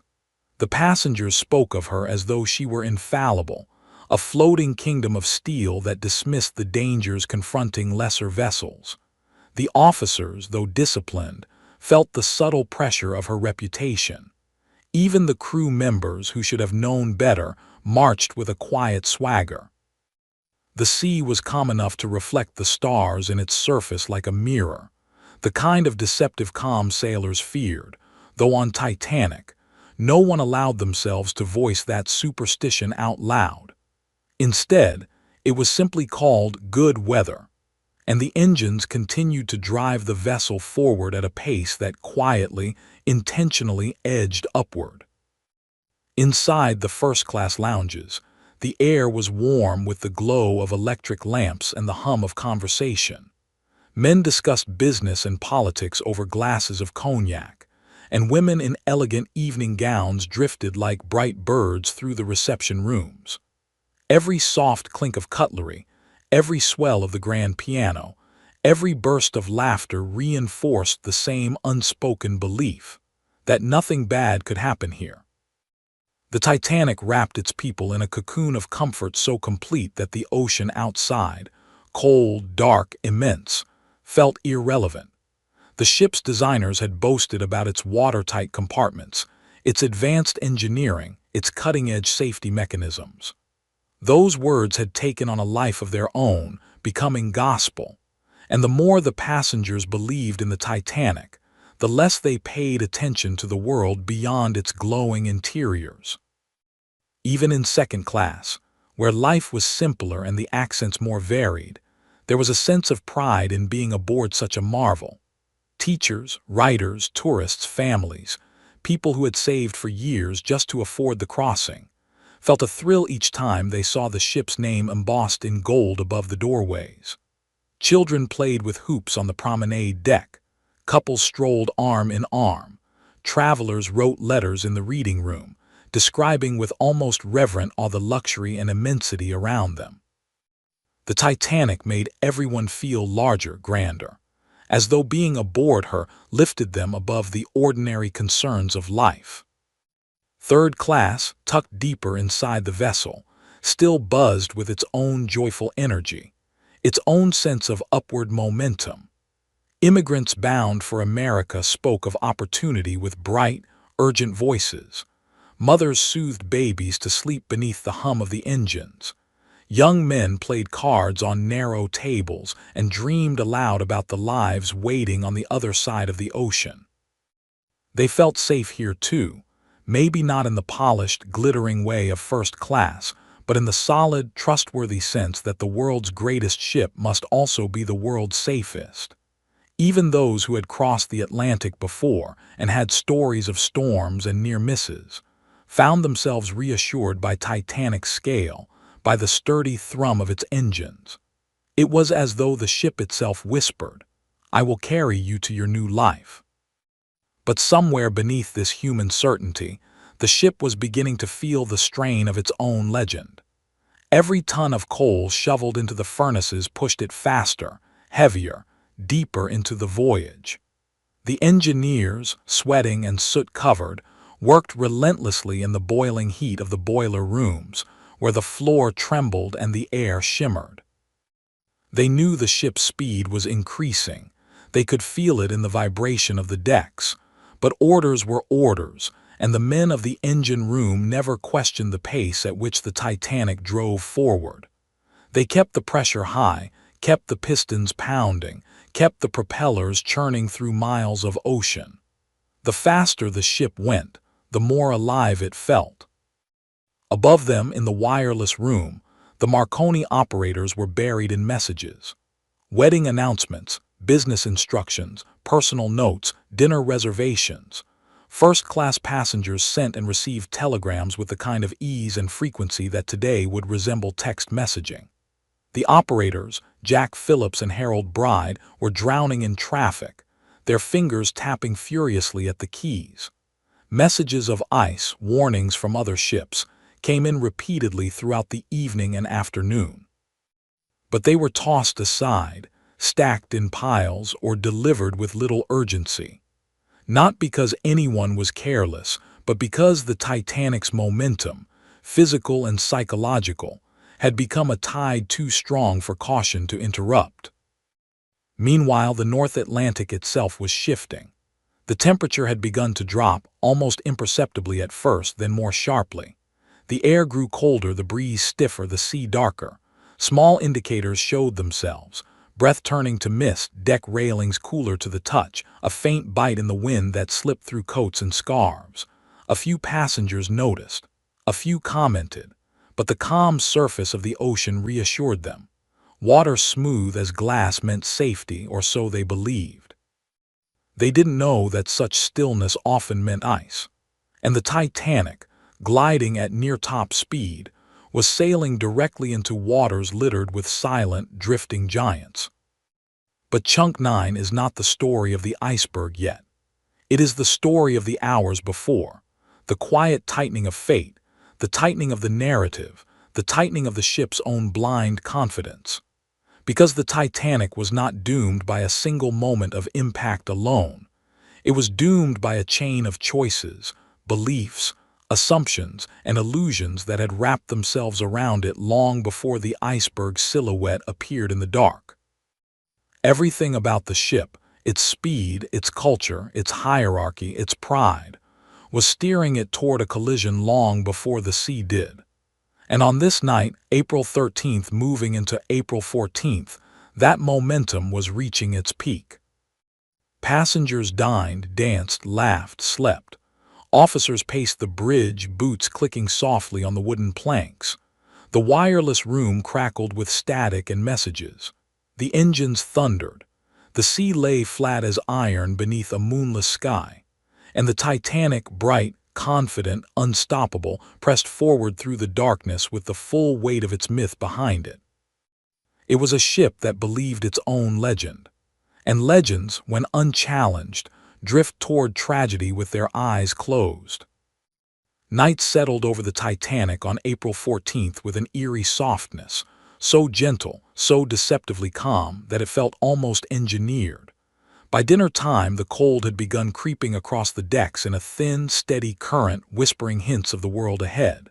The ship had entered waters known for ice, and though messages had been received throughout the day, they dissolved into the rhythm of routine. That night the sky offered no moon, no glow, no guide. Instead, it stretched like a massive, black velvet curtain from horizon to horizon, turning the sea into an ink-dark void. And it was within that void, silent, flat, and unknowably deep, that the Titanic continued to carve its trail of white foam, slicing forward at a speed that carried the weight of unchecked confidence. This was the night the Atlantic stopped breathing, as though waiting for the inevitable moment when the world's greatest ship would collide with its greatest test. Inside the first-class dining saloon, warmth and light overflowed in contrast to the Arctic chill outside. The clink of crystal glasses, the hum of polite conversation, the glow of chandeliers, it all created a world entirely detached from the ocean beyond the walls. That evening felt especially grand. The menus were lavish, the courses endless, the conversations buoyant. People laughed, toasted, exchanged stories of business, travels, and ambitions. For many, this dinner would be their last, but no one knew, no one sensed anything amiss. Why would they? The Titanic felt indestructible tonight, wrapped in its own brilliance.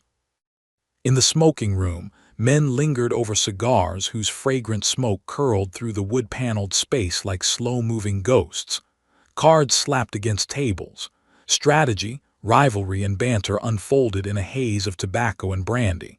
A few commented on the chill weather, but only idly, more a curiosity than a warning. Someone joked that the ship was running fast enough to outrun winter itself. Laughter followed. The Titanic had a way of making such arrogance feel natural. In second class, passengers enjoyed a quieter but equally cheerful evening. Some read newspapers in the lounges, others gathered near the piano where a young gentleman played energetic tunes. A few couples danced, the floorboards trembling softly beneath their feet from the vibration of the engines. The windows were dark mirrors now, reflecting only the soft glow of the lamps inside. The world outside might as well have vanished. Down in third class, families and travelers from every corner of Europe came together in a riot of languages and accents. Fiddle music rose and fell, children clapped, young men tapped their heels in dances learned from their home villages. For one night in the belly of this massive ship, strangers became companions. The Titanic, in its enormity, still managed to feel like a small town, an odd floating community suspended between continents. People celebrated. People laughed. People planned futures. Not a single one of them imagined the cold truth waiting in the dark water ahead. But the bridge, where the officers patrolled with crisp, sharpened focus, felt like another world entirely. The temperature had dropped sharply, so sharply that experienced sailors noted it with unease. Chief Officer Henry Wilder remarked quietly about the cold. First Officer William Murdoch scanned the sea ahead with an expression more tense than usual. Second Officer Charles Lightoller, off watch, had already warned the captain that the night was unusually clear and unusually calm, conditions sailors dreaded. On such nights, icebergs did not announce themselves with waves crashing at their base. Instead, they floated silently, invisible against the black water.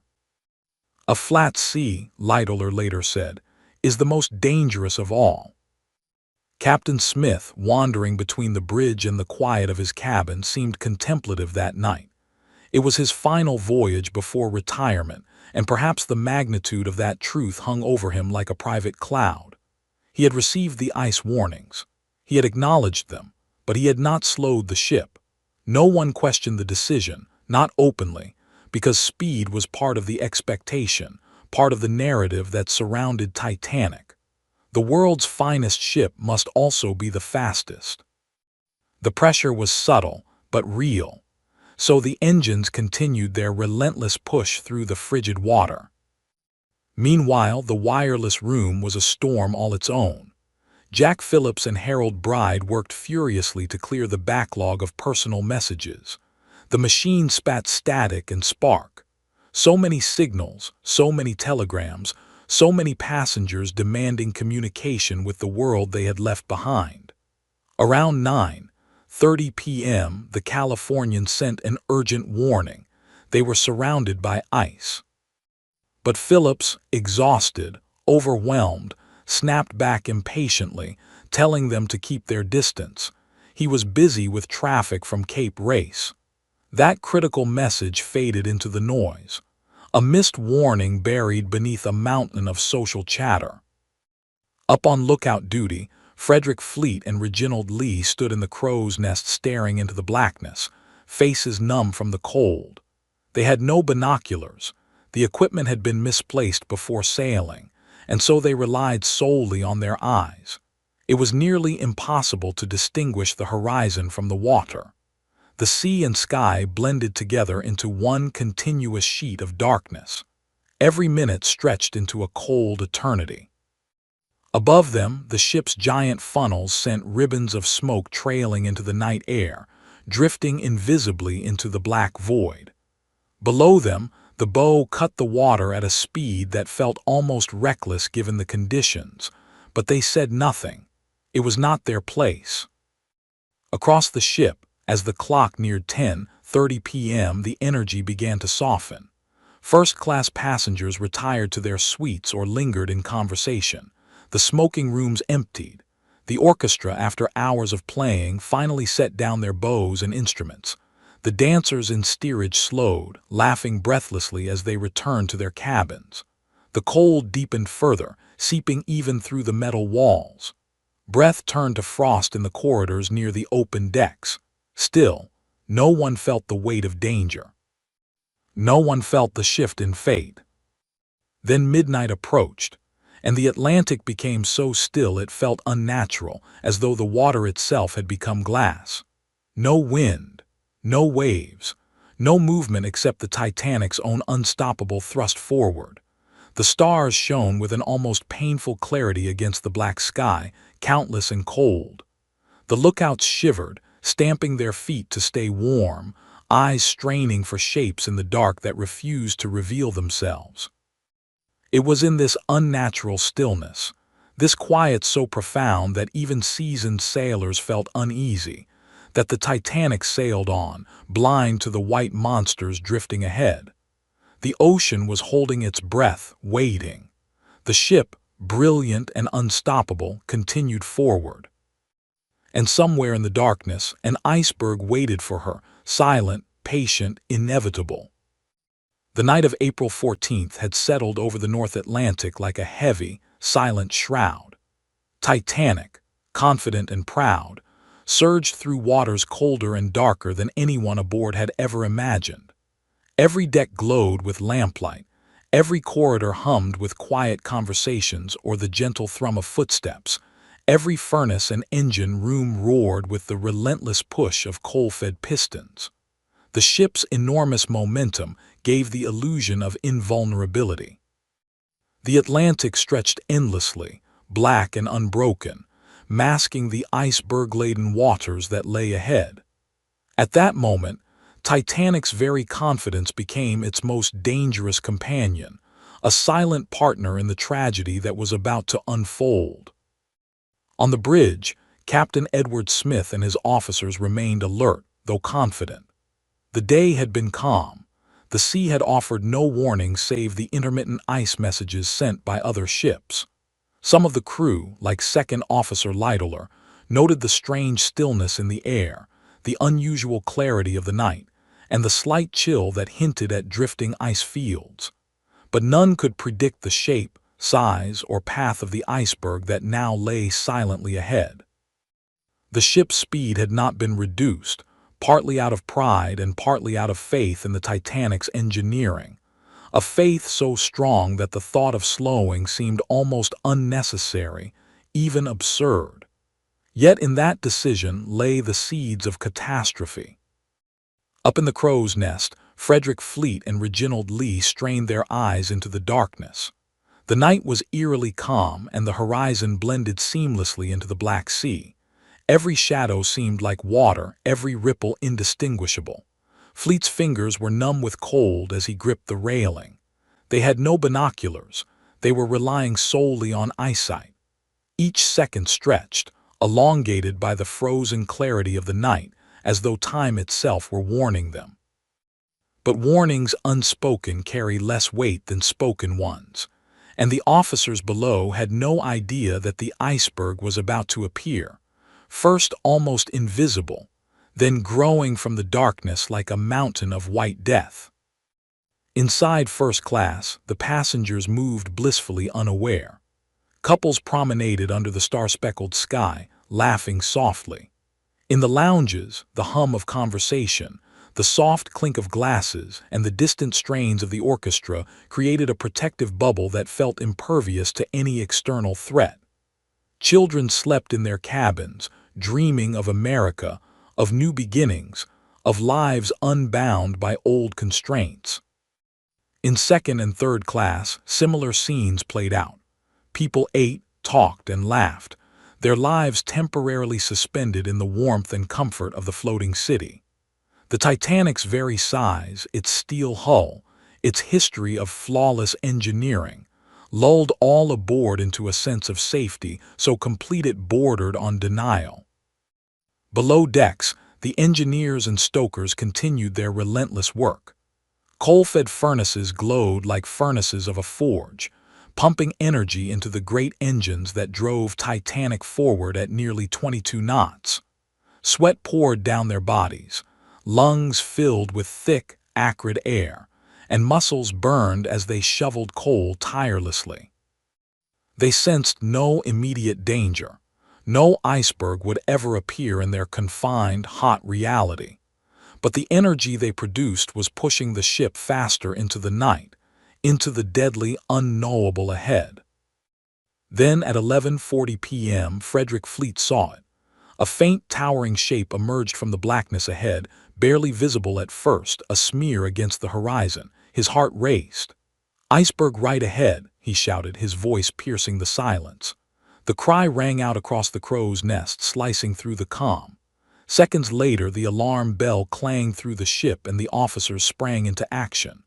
The Titanic, enormous and laden with human lives, had no room for hesitation. Orders were barked. Helm adjustments were made. Engines were reversed, but the momentum of the great ship was unstoppable. Titanic's sheer size, once a symbol of power, now worked against it. On deck, the collision with the iceberg was nearly instantaneous. Passengers felt a shudder ripple through the hull, faint at first, then violent, a sound like tearing metal that carried through decks and corridors alike. Waiters froze mid-step. Couples clutched one another. Children cried. Officers rushed to assess the damage, shouting commands as steam hissed from ruptured pipes and water began to seep into compartments. The ship had struck the iceberg on the starboard side, scraping along a length of the hull that would later prove fatal. The Titanic's reputation for invincibility, the same reputation that had lulled passengers into comfort, now collided with harsh, brutal reality. Captain Smith walked through the corridors, calm yet purposeful. He ordered assessments and sent urgent messages to the wireless operators, Phillips and Bride, to warn nearby vessels. Crewmen ran to lifeboats, ropes, and stations, trying to maintain order amidst rising panic. Yet even in this chaos, there were those who did not yet grasp the severity of the situation. Some passengers were told it was merely a minor collision, a precautionary check. Others began donning life vests, sensing the gravity of the event through instinct rather than information. The ship's design, its advanced compartments, gave a fleeting sense of hope. Titanic had been built with watertight bulkheads designed to contain flooding, but they were not enough. Water poured into the first 5 compartments, surpassing the ship's safety threshold. Slowly, imperceptibly at first, the bow began to dip, tilting Titanic toward the unforgiving sea. Moments of disbelief were followed by the first stirrings of fear, a quiet tension that spread like a wave through the passengers and crew alike.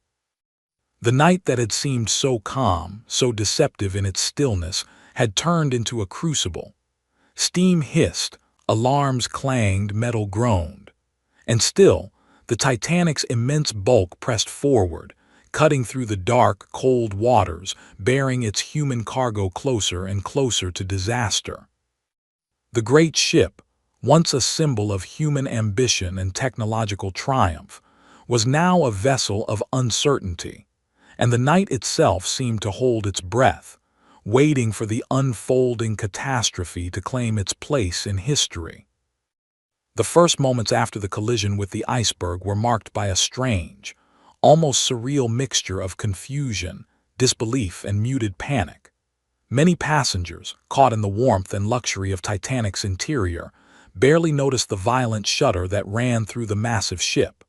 Some assumed it was a minor mechanical failure or a routine jolt from the sea. Others, more perceptive, felt an inexplicable unease, an instinctive warning that the vessel they had trusted so completely was now wounded. Crewmen, trained for emergencies yet unprepared for the magnitude of what they faced, moved swiftly, issuing orders, checking compartments, and attempting to maintain calm among those who were only beginning to grasp the gravity of the situation. Captain Edward Smith, realizing the ship had sustained significant damage, acted decisively. He directed the officers to inspect the extent of flooding and assess the possibility of the ship remaining afloat. The watertight bulkheads, which had been advertised as nearly infallible, were failing to contain the sea's relentless intrusion.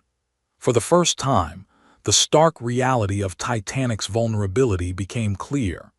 The vessel, hailed as unsinkable, was imperiled.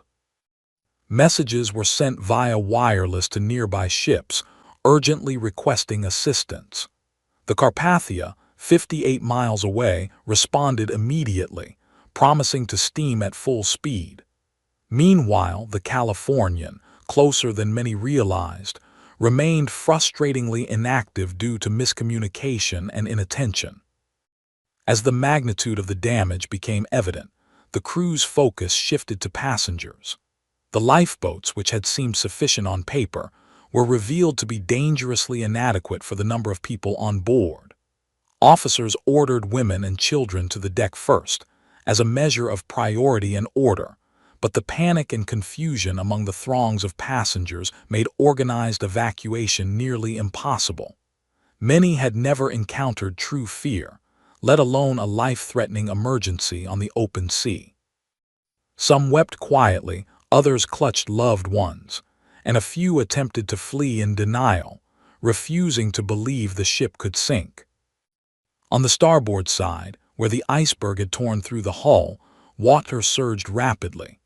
First-class cabins, once havens of luxury and tranquility, were now cold and flooded, carpets soaked, furniture floating, personal possessions drifting with the currents.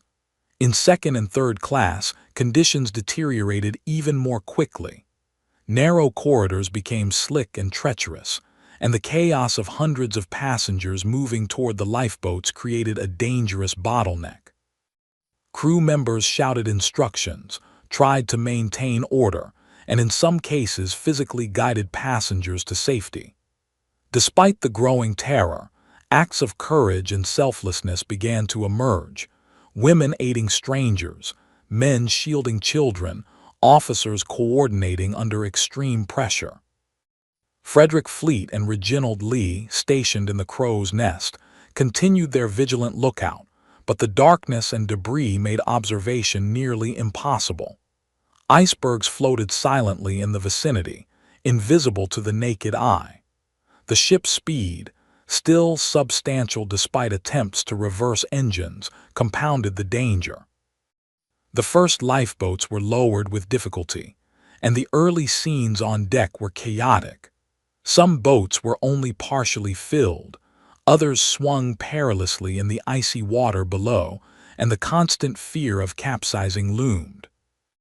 Inside the ship, the orchestra played on, a testament to human resolve and courage. Musicians, including Wallace Hartley, continued performing to keep spirits calm, their melodies a fragile barrier against panic.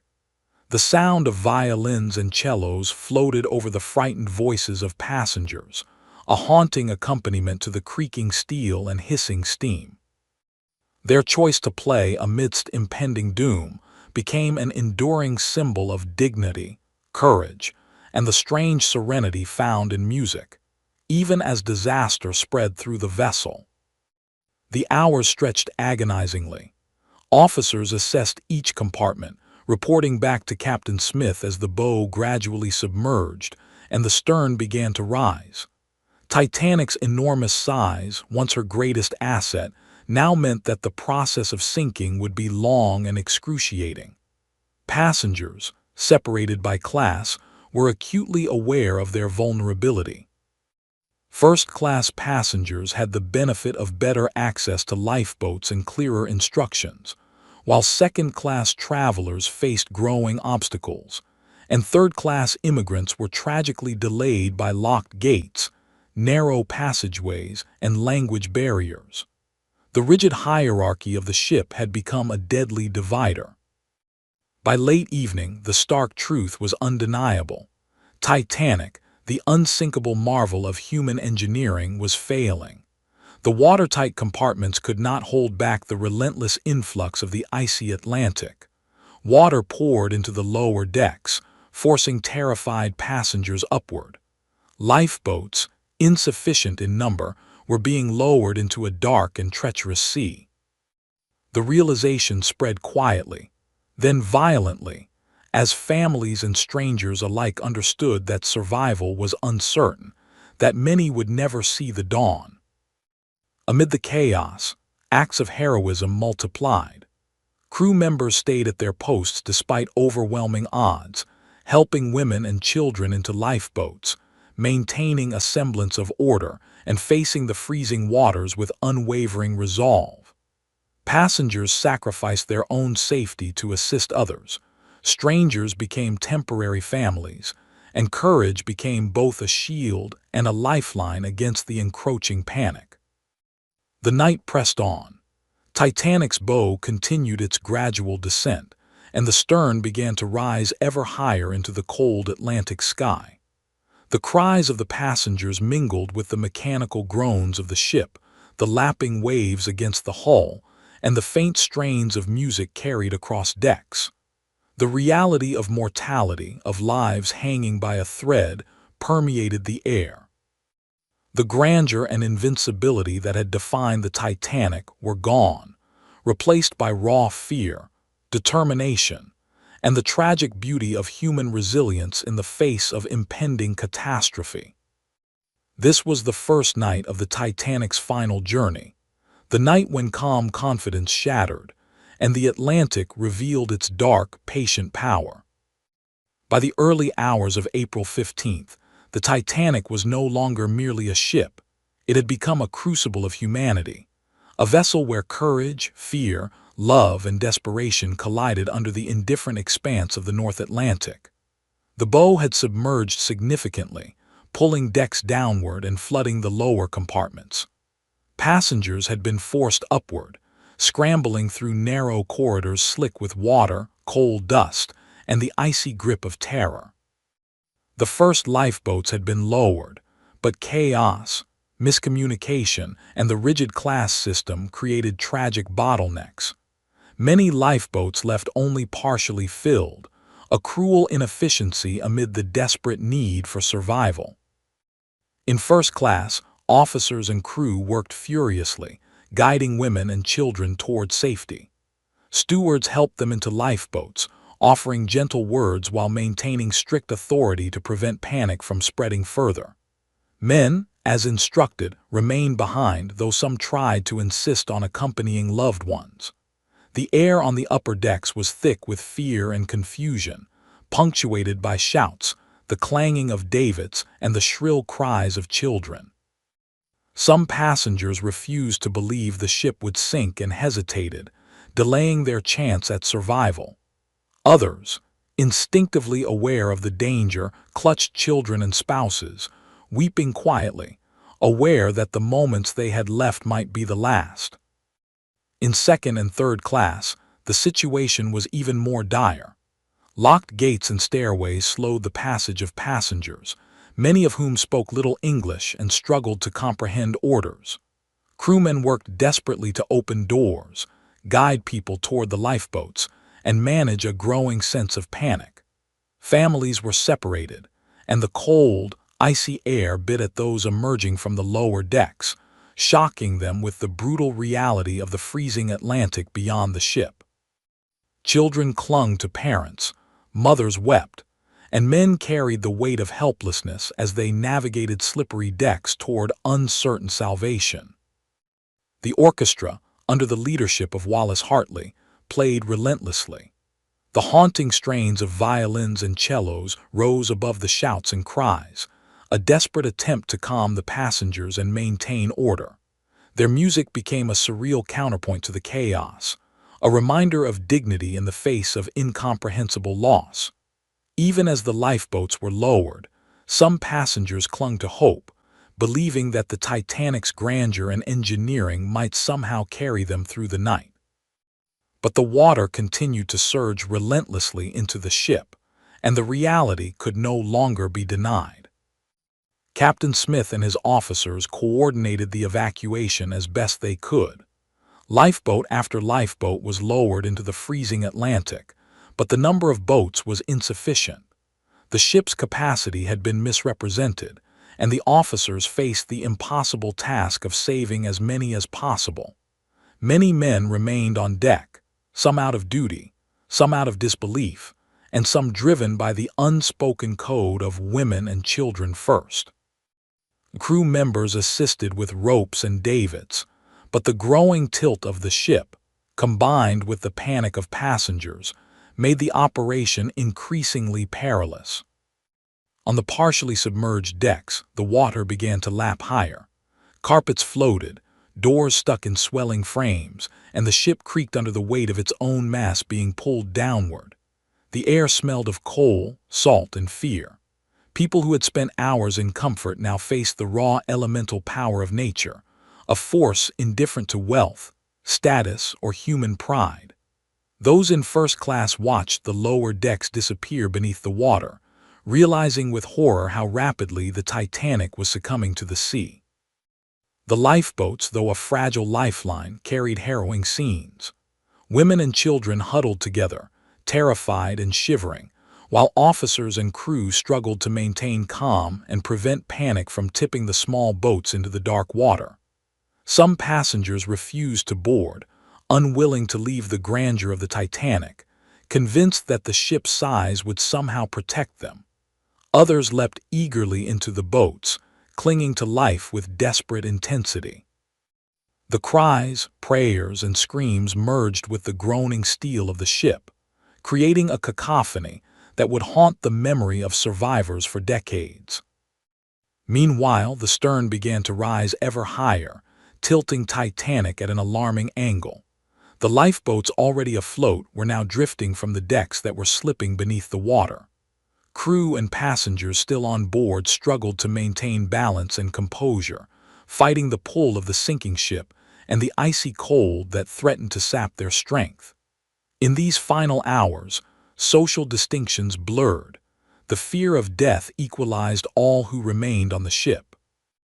Men, women, and children alike faced the same merciless Atlantic, the same imminent descent into darkness.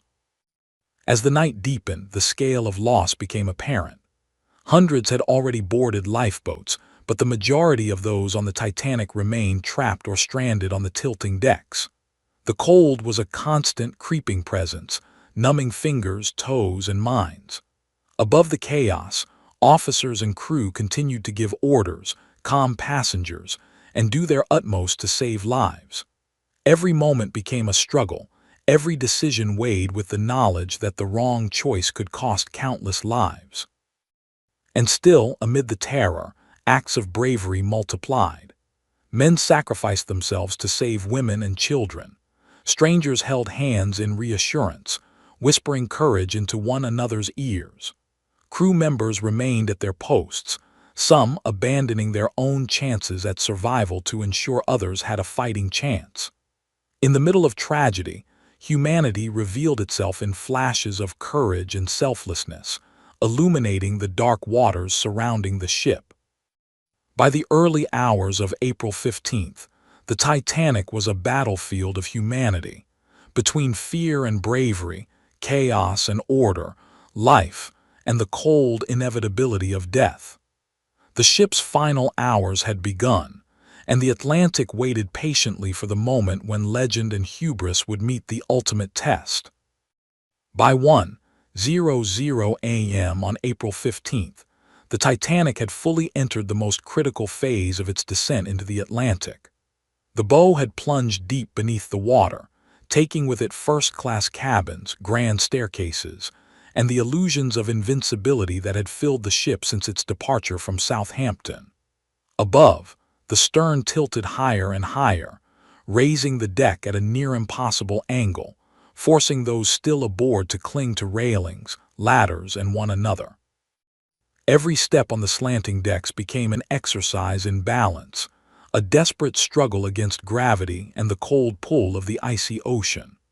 The once proud vessel, celebrated as unsinkable, now seemed alive only in its groaning steel and the chaos of human despair. The lifeboats, though limited in number, continued to be lowered or maneuvered away from the deck. Many floated precariously in the frigid water, some overloaded, others barely half full. The officers, aware that the stern might not remain stable much longer, pushed for maximum efficiency, urging those on deck to board while they could. Panic mingled with obedience. Some passengers acted with determination, others with hesitation, and yet all felt the inexorable pressure of time. Women held children close, men assisted strangers onto the boats, and crew members risked their own lives to ensure that as many as possible could reach the safety of the floating lifelines. Inside the remaining compartments, conditions deteriorated rapidly. Water surged up stairwells, filling hallways and trapping anyone unable to escape the advancing tide. The temperature dropped sharply. The air was thick with steam, smoke, and the scent of salt water. Carpets floated, furniture drifted, and personal belongings were swept away in the current. The grandeur of the Titanic, the lavish dining rooms, ornate lounges, and private cabins, was disappearing beneath the waves, replaced by the cold, dark embrace of the Atlantic. Those who had once marveled at the ship's engineering now faced the crushing reality that her design, while advanced, was no match for nature's power when paired with human hubris. Up on the tilting stern, passengers clung desperately to railings and ladders. Some helped each other down to the remaining lifeboats, others slipped and were caught only by a neighbor's hand. The cries of the frightened, the shouting of officers, and the hissing of escaping steam combined into a deafening chorus. Those still on deck witnessed scenes of both tragedy and courage. Men gave their places to women and children. Strangers sacrificed themselves to assist others. The human spirit, in all its complexity, shone brightest in these moments, illuminated against the darkness of the frigid night. The wireless room, once a hub of connection to the outside world, had become a desperate outpost. Jack Phillips and Harold Bride transmitted distress signals, their fingers trembling from both cold and exhaustion. Each message was a plea for help, a testament to the realization that Titanic could not survive the night. The crackling Morse code reached distant ships, most responding as quickly as they could, though the immense distances and miscommunications limited the speed of rescue. The sense of isolation, despite being surrounded by thousands of lives, was overwhelming. As the Titanic's angle increased, the stern began to lift even higher, threatening to capsize. Those who remained on deck were forced to move with the ship's tilt, balancing precariously on metal rails and decking slick with water. Some passengers, overcome by fear or fatigue, fell into the freezing ocean. Crew members jumped in after them when possible, though the icy temperature made survival in the water nearly impossible. The sea itself became an active participant in the tragedy, indifferent yet merciless, claiming those who could not cling to life with the desperate tenacity of the lifeboats. The musicians, having played for hours to calm the passengers, finally descended with the ship's fading grandeur into legend. Wallace Hartley and his bandmates continued to perform even as water lapped at their feet, the haunting strains of their violins accompanying the cries, prayers, and final moments of those still aboard. Their music, a mix of courage, defiance, and tragic beauty, would echo through history as a symbol of humanity's dignity in the face of annihilation. Above the chaos, Captain Smith maintained his composure, moving among the crew to ensure order and efficiency in the evacuation.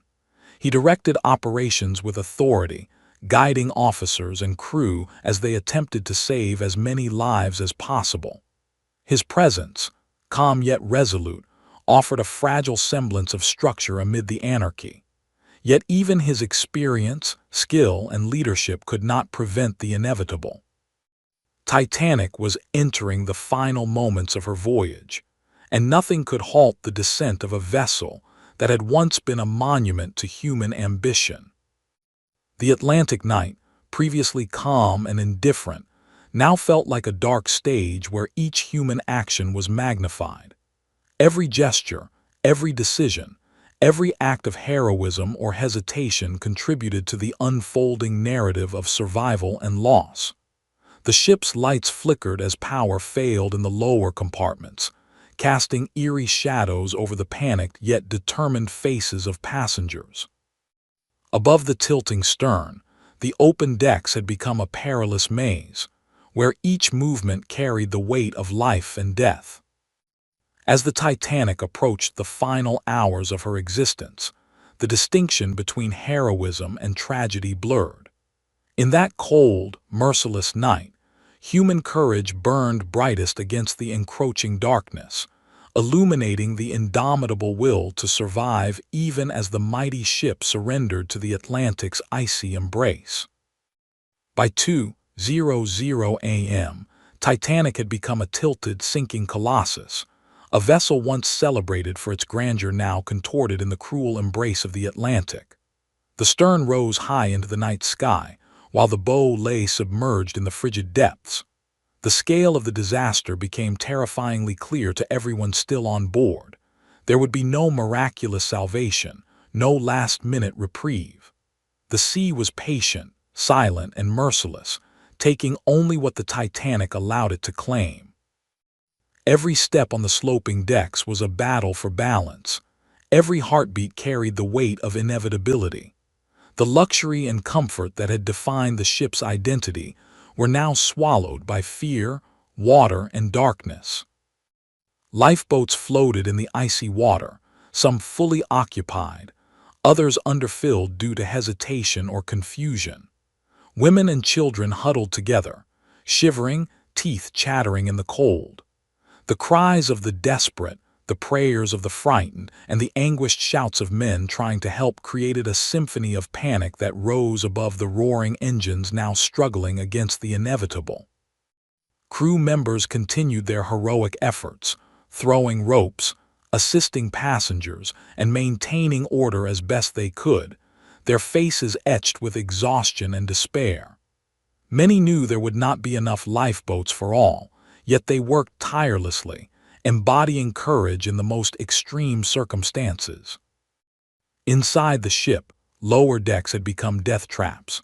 Flooded stairwells, icy corridors, and rising water forced passengers to make impossible choices. Some attempted to reach the upper decks, battling the tilt and the surging water, while others, trapped by locked gates or structural obstacles, succumbed to the relentless sea. The air was thick with the smell of salt, coal, and panic. Voices mixed with the hissing of escaping steam and the groaning of the ship's steel, creating an overwhelming cacophony. Titanic's immense size, which had once symbolized safety, now amplified the horror, as every additional minute meant more people trapped, more water rising, and more lives at stake. On the tilted stern, passengers clung desperately to rails and decking, their bodies straining against gravity. Some were pulled into the sea by the growing slope, others maintained a precarious grip on the ship, praying for rescue or for the fleeting strength to survive until morning. Crew members risked their own lives to help others, forming human chains to guide terrified passengers toward lifeboats. The freezing Atlantic awaited, its icy fingers claiming those who could not escape, indifferent to class, wealth, or status. The music of the orchestra continued for as long as it could, echoing through the upper decks. Wallace Hartley and his fellow musicians played bravely, offering a semblance of calm and dignity amidst the chaos. Their violins and cellos carried over the cries of the terrified, a haunting reminder of humanity's resilience in the face of unavoidable catastrophe. Even as the decks tilted and water surged closer, the music persisted, a tragic accompaniment to the final moments of life on the Titanic. Captain Smith moved among the remaining crew and passengers, issuing instructions, offering reassurances, and ensuring that as many lives as possible were preserved. Despite the overwhelming odds, he maintained composure, a steadfast figure against the growing chaos. He walked to the bridge, aware that the ship's end was near, yet committed to seeing that as many as possible were given a chance to survive. His leadership, courage, and calm in the face of disaster became emblematic of the human spirit confronting the inevitable. As the minutes ticked toward 2:15 a.m., the Titanic's angle increased dramatically. The stern rose nearly vertical, the propellers lifted high into the cold night air. Water poured into every remaining compartment, and the ship's structure groaned under the strain. Passengers still aboard clung to anything they could hold, some praying, some shouting, and some silently accepting their fate. The Atlantic, black and infinite, reflected the distant stars, indifferent to the human drama unfolding upon its surface. Then, with a deafening roar and a tremendous twisting motion, the Titanic began its final break. The immense structure that had inspired awe and confidence for months now fractured, splitting the stern and bow apart. Water surged violently, pulling hundreds into the icy depths. Lifeboats floated amid debris, carrying survivors in stunned silence as the ship sank rapidly, its lights extinguished, leaving only the black void of the Atlantic to witness the tragedy. In those final moments, the Atlantic claimed the Titanic, not as a spectacle, but as a force of nature, silent, patient, and absolute.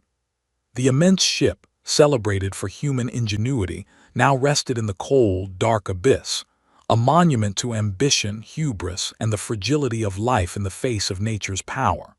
For those who survived, the horror and heroism of that night would remain indelible, shaping memories, lives, and history itself. By 2:20 a.m., the Titanic was gone beneath the waves, leaving only the stories of bravery, fear, and tragedy to illuminate the darkness. In the eerie aftermath of Titanic's final plunge, the North Atlantic settled into a silence so profound that it seemed unnatural. The enormous ship, once a floating palace of steel, now lay hidden beneath hundreds of feet of icy water, leaving behind only scattered debris and the faint echoes of its last moments. Survivors, huddled in lifeboats, clung to one another for warmth and reassurance, their faces pale, lips blue, and bodies trembling from the cold. They were safe for the moment, but the night was far from over. The sea was mercilessly cold, and the vast expanse of darkness amplified the isolation, turning even the smallest sounds, the lapping of water, distant cries, the wind across the lifeboats, into unbearable reminders of what had just occurred. Among the lifeboats, the human cost became painfully apparent. Some held families who had miraculously survived, while others carried strangers who had reached the boat together in acts of fleeting solidarity. Silence often fell over these small vessels, broken only by quiet sobs, whispered prayers, or the rustle of blankets hastily wrapped around shivering bodies. There was little conversation at first. Shock was too great, too raw. Survivors stared into the Black Sea, many in disbelief that they had escaped the inexorable pull of the Titanic, while so many others had not. The night sky, studded with cold stars, offered no comfort, only a stark contrast to the human suffering below. In one lifeboat, women tended to children, wrapping them in whatever clothing and blankets could be spared. A man rowed in near silence, muscles trembling from exertion and cold. Every movement was agonizing. Every splash of the oar threatened to draw attention to the freezing water, where a single misstep meant death. Yet amidst this struggle, small acts of humanity flourished. Passengers shared blankets, consoled one another, and tried to maintain hope. Stories of bravery and sacrifice from the ship, the musicians, the crew who had stayed at their posts, and the men who had given up lifeboat seats, circulated quietly among the survivors, offering faint solace against the enormity of the loss. The night dragged on. Some survivors sang quietly to soothe children, others whispered prayers into the cold wind. Hours passed in near darkness, with only the occasional movement of a lifeboat breaking the monotony. Anxiety was constant. The fear that the sea might claim them even in the safety of these tiny vessels weighed heavily on every mind. Yet the human instinct to survive persisted. Rowing, huddling together, and speaking words of encouragement became acts of resistance against despair. Every small action was a triumph over the overwhelming silence and darkness of the night. Meanwhile, the Carpathia, responding to Titanic's distress calls, made its way through the icy waters with desperate urgency. Its crew worked tirelessly to reach the survivors, unaware of the full extent of the human suffering they would encounter. Hours later, as the first faint outlines of lifeboats appeared against the dark horizon, the survivors' relief was palpable. Their ordeal, though not yet over, had shifted from fighting immediate death to surviving until rescue. The sight of another ship, a beacon of hope in a vast, indifferent sea, restored a glimmer of faith in humanity and fate alike. But the horrors of the night left indelible marks. Those rescued clung to memories of friends, family, and strangers who had perished. Some had witnessed impossible acts of bravery. Others had been haunted by the sudden, relentless cruelty of the Atlantic. In the lifeboats, survivors silently mourned while trying to preserve enough energy and warmth to endure until they were brought aboard the Carpathia. Every story, every glance, every frozen limb told a fragment of the catastrophe, yet together they formed a tapestry of human endurance and fragility. The sea, once silent, now seemed to absorb the tragedy in its cold, dark depths. The Titanic, its passengers and crew had vanished beneath the waves, leaving only floating debris and the echo of a night that would be remembered for generations. Survivors would recount tales of courage and horror, of fleeting hope and irreversible loss. And though the Atlantic offered no consolation, humanity's instinct to preserve life and bear witness ensured that the Titanic story would endure beyond the frozen grasp of the sea. In the lifeboats, the survivors faced the long hours of darkness, each wave a reminder of what they had lost and what they had endured. As the first hints of dawn approached, the survivors adrift in the North Atlantic had endured hours of agony, cold, and fear. The Carpathia, having steamed tirelessly through the night in response to Titanic's distress calls, finally drew close enough for rescue operations to begin. For those in the lifeboats, the appearance of the ship was like a miracle emerging from the darkness, a sturdy vessel brimming with life and promise, offering salvation after a night of unimaginable terror.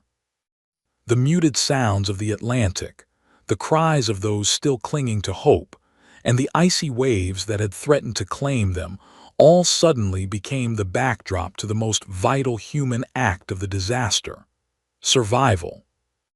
Captain Arthur Rostron of the Carpathia organized his crew with precision and urgency. Lifeboats were approached carefully, and survivors were lifted aboard with ropes and nets, guided by hands that exuded both skill and compassion. Every rescued person became a living testament to courage and endurance, their frostbitten limbs and trembling bodies a stark reminder of the ordeal they had survived. Some survivors were so exhausted they could barely stand. Others were overwhelmed by emotion, weeping at the sight of safety and the realization that they had been spared from the ocean's merciless grip. The Carpathia became a floating refuge.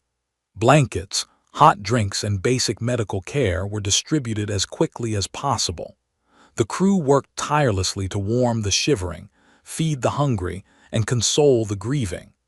Among the rescued were children who had survived the sinking with their parents or guardians, couples reunited after chaotic separations, and crew members who had shown extraordinary bravery during the evacuation. The ship itself became a sanctuary, a moving microcosm of humanity responding to catastrophe with empathy and action. Survivors recounted their experiences, some speaking with quiet despair, others with frantic recollection. Stories of the musicians playing until the very end, of men sacrificing their lifeboat seats, of strangers helping each other through impossible conditions, were told over and over, etched into the minds of all who listened. Yet alongside these stories of heroism were the accounts of immense loss. Family members swept away by the Atlantic, friends who had not reached the lifeboats, and children separated from loved ones. The Carpathia's decks became a place where relief and grief coexisted, a poignant reflection of the human spirit confronted with mortality. Captain Rostron's leadership was pivotal. He had navigated through icy waters at top speed, pushed his crew to their limits, and ensured that the rescue operation ran efficiently despite the emotional and physical strain. His efforts allowed hundreds of survivors to be saved, and his decisiveness contrasted sharply with the tragic lack of preparedness aboard the Titanic. The crew's professionalism and courage highlighted how, even in the shadow of disaster, human coordination and compassion could mitigate the worst consequences of nature's fury. As the morning light began to break over the Atlantic, the enormity of the tragedy became apparent. The lifeboats were now emptied, and survivors stood on the Carpathia's decks, gazing back at the vast, empty expanse where Titanic had vanished beneath the waves. Personal belongings, pieces of furniture, and fragments of the ship floated on the ocean's surface, silent witnesses to the catastrophe. Many survivors were too stunned to speak, too overwhelmed to comprehend that they had endured one of history's most infamous maritime disasters. The Carpathia's journey to New York became a moving testament to survival and resilience. As the ship steamed steadily toward port, the rescued clung to the hope of reuniting with family, rebuilding their lives and preserving the memory of those lost. Each face told a story of endurance, each hand held a story of courage, and each heart carried the weight of remembrance. The Atlantic, once a scene of terror, now receded behind them, its dark waters holding the secrets of Titanic forever in its depths. The Carpathia had become more than a ship. It was a lifeline, a witness to human courage, and a sanctuary for the few who had survived the night that claimed so many. Yet even in rescue, the shadow of loss loomed large, a reminder that survival was intertwined with grief, memory, and the fragile thread of human existence. The news of the Titanic's sinking rippled across the world with staggering speed and disbelief. From the streets of New York to the docks of Southampton, the story of the unsinkable ship plunged humanity into shock. Newspapers screamed of tragedy and heroism, printing lists of the dead and the rescued, while families waited desperately for word of loved ones. Telegraph lines buzzed with frantic messages, as friends and relatives sought confirmation of survival. The world struggled to comprehend how such a marvel of engineering could vanish so completely beneath the icy waters, leaving thousands dead and only a fraction saved. For the survivors aboard the Carpathia, relief was tempered by grief.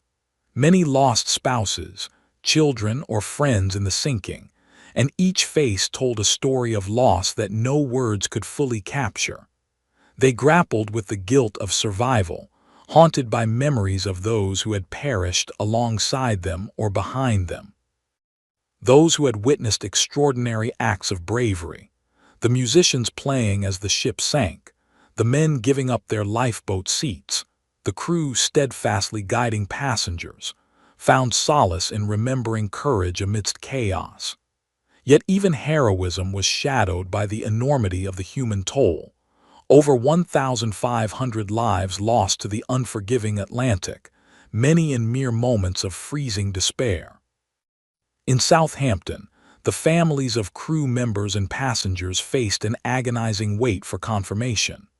Rescue and recovery operations began in earnest, with ships dispatched to recover bodies and gather what evidence they could. Every recovered body told a story, some clothed in finery, others in simple garments, many frozen in the pose of their final struggle. Personal belongings, diaries, and letters washed ashore or were retrieved from the sea, creating an intimate but heartbreaking record of lives abruptly ended. The city, intimately tied to Titanic's crew, mourned collectively, honoring both ordinary sailors and celebrated officers alike. The world's attention soon turned to accountability. Investigations were launched in both the United States and the United Kingdom, seeking to understand how such a disaster could occur. Testimonies from survivors and crew revealed a complex web of human error, overconfidence, and insufficient safety measures.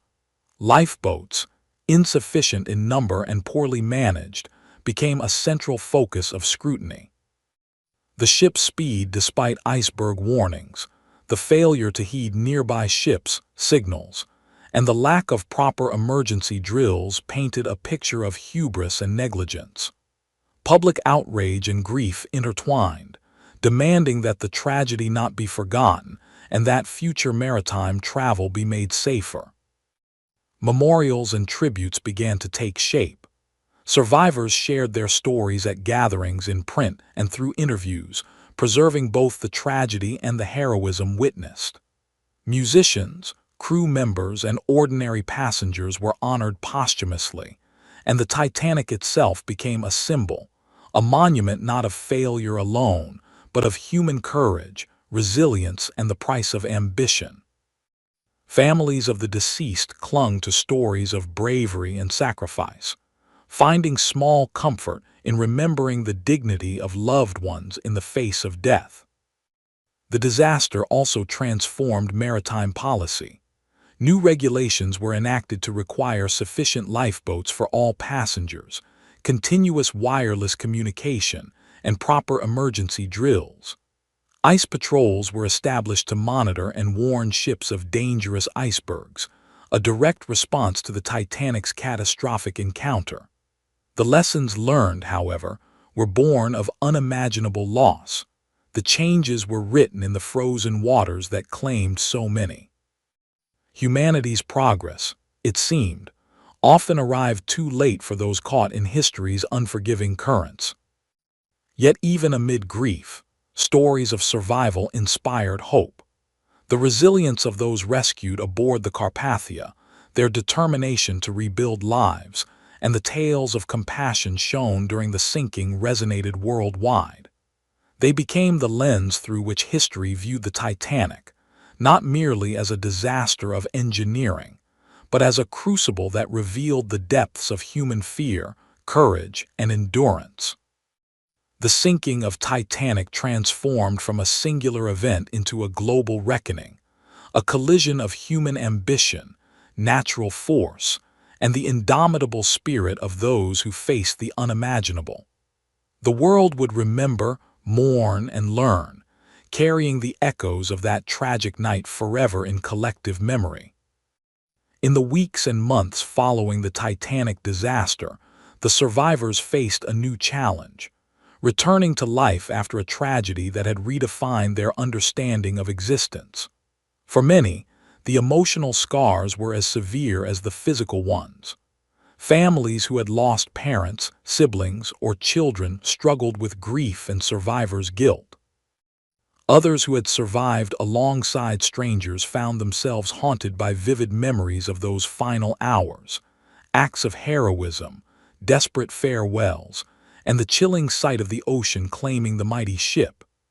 Each survivor carried an individual story, but together these narratives formed a mosaic of endurance, resilience, and the long shadow cast by trauma. Some survivors, particularly first-class passengers, returned to familiar lives with an undercurrent of disquiet. They had escaped in lifeboats, their wealth and social standing partially shielding them from the immediate consequences of disaster.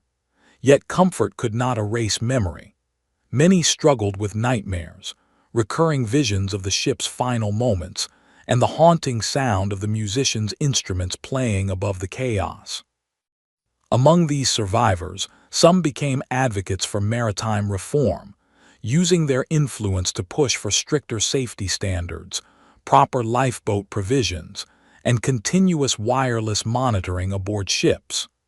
Their voices, raised in the wake of privilege and survival, became catalysts for global change. For second- and third-class survivors, rebuilding was even more arduous. Many were immigrants who had hoped for a new life in America, carrying dreams of opportunity and escape from hardship. Now, they faced the dual burden of trauma and displacement. Families that survived together found themselves relying on community support, charitable organizations, and each other to navigate grief and establish new lives. Children who had lost parents were placed with relatives or taken in by benevolent strangers, their futures forever altered by the icy waters of the Atlantic. Despite these hardships, the resilience of these survivors became legendary. They worked tirelessly, often from scratch, to establish homes, pursue careers, and honor the memory of those who had perished. The crew who survived, officers, stewards, and engineers, also faced a difficult reintegration into society. Many lost close colleagues and lifelong friends in the disaster. Yet, their experience became a cornerstone of maritime history. They were called to testify in inquiries, contribute to reforms, and serve as living witnesses to the human courage displayed on that fateful night. Their accounts, though often tinged with sorrow, offered invaluable insight into the realities of the sinking, highlighting both the failures of protocol and the extraordinary bravery that had saved lives. Among the survivors, some formed lifelong bonds, forged in the crucible of catastrophe. Strangers who had shared lifeboats remained connected for decades, maintaining friendships rooted in shared trauma and mutual survival. Letters were exchanged, visits arranged, and commemorations attended, creating networks of remembrance that transcended social class and nationality. Their stories, preserved in memoirs and interviews, ensured that the human element of the Titanic disaster remained as significant as the historical and engineering aspects. Children who survived carried the memory of Titanic into adulthood. Some, inspired by the heroism they had witnessed or the tragedy they had endured, became storytellers, historians, or activists. They preserved family narratives, recounted acts of courage, and advocated for recognition of those who had died.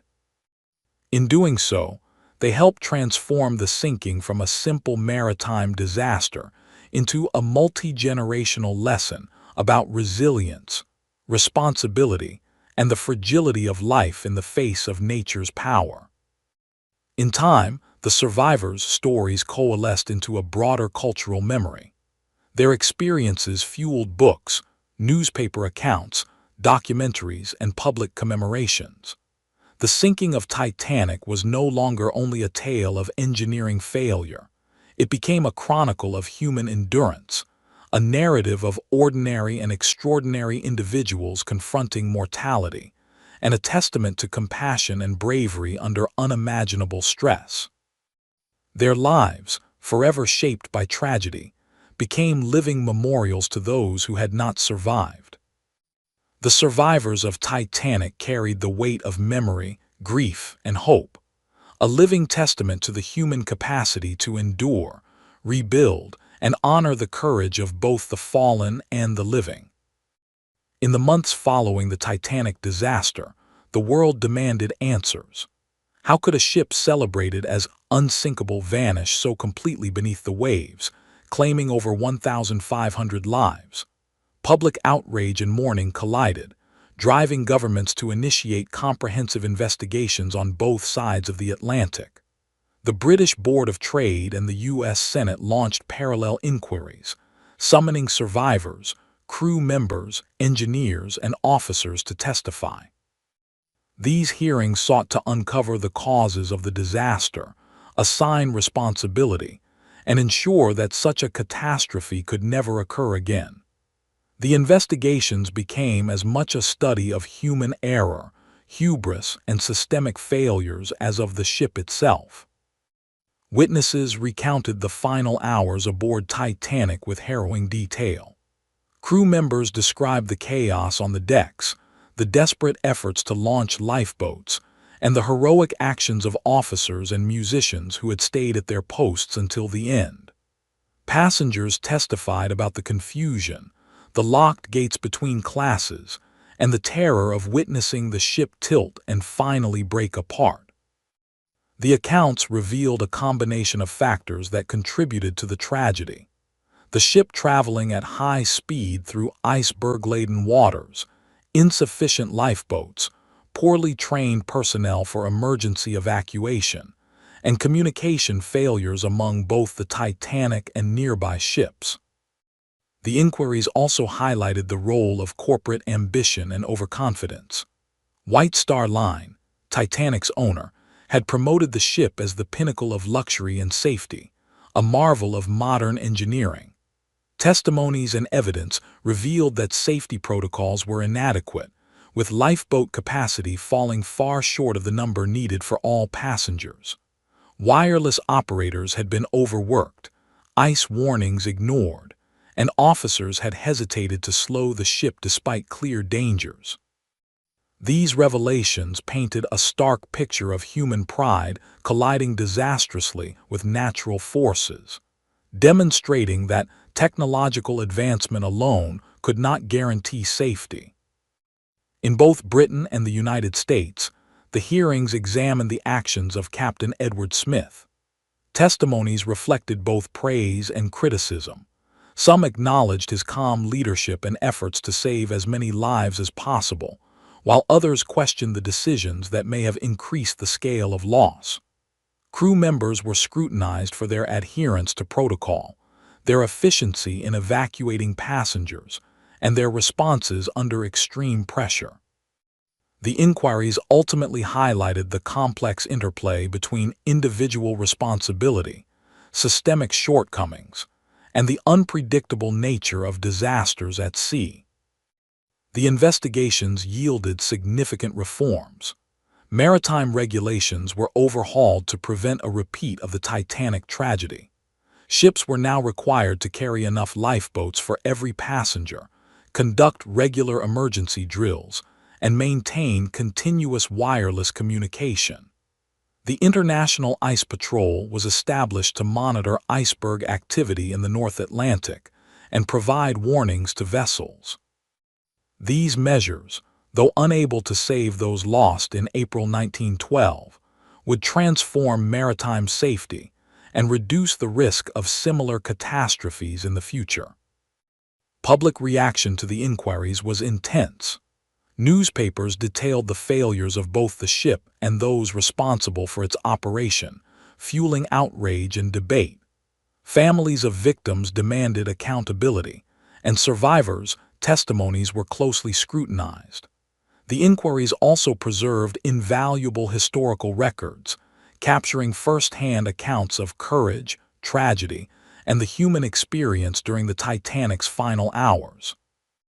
The hearings became a blueprint for examining disasters systematically, combining technical investigation with human narratives to provide a comprehensive understanding of both cause and consequence.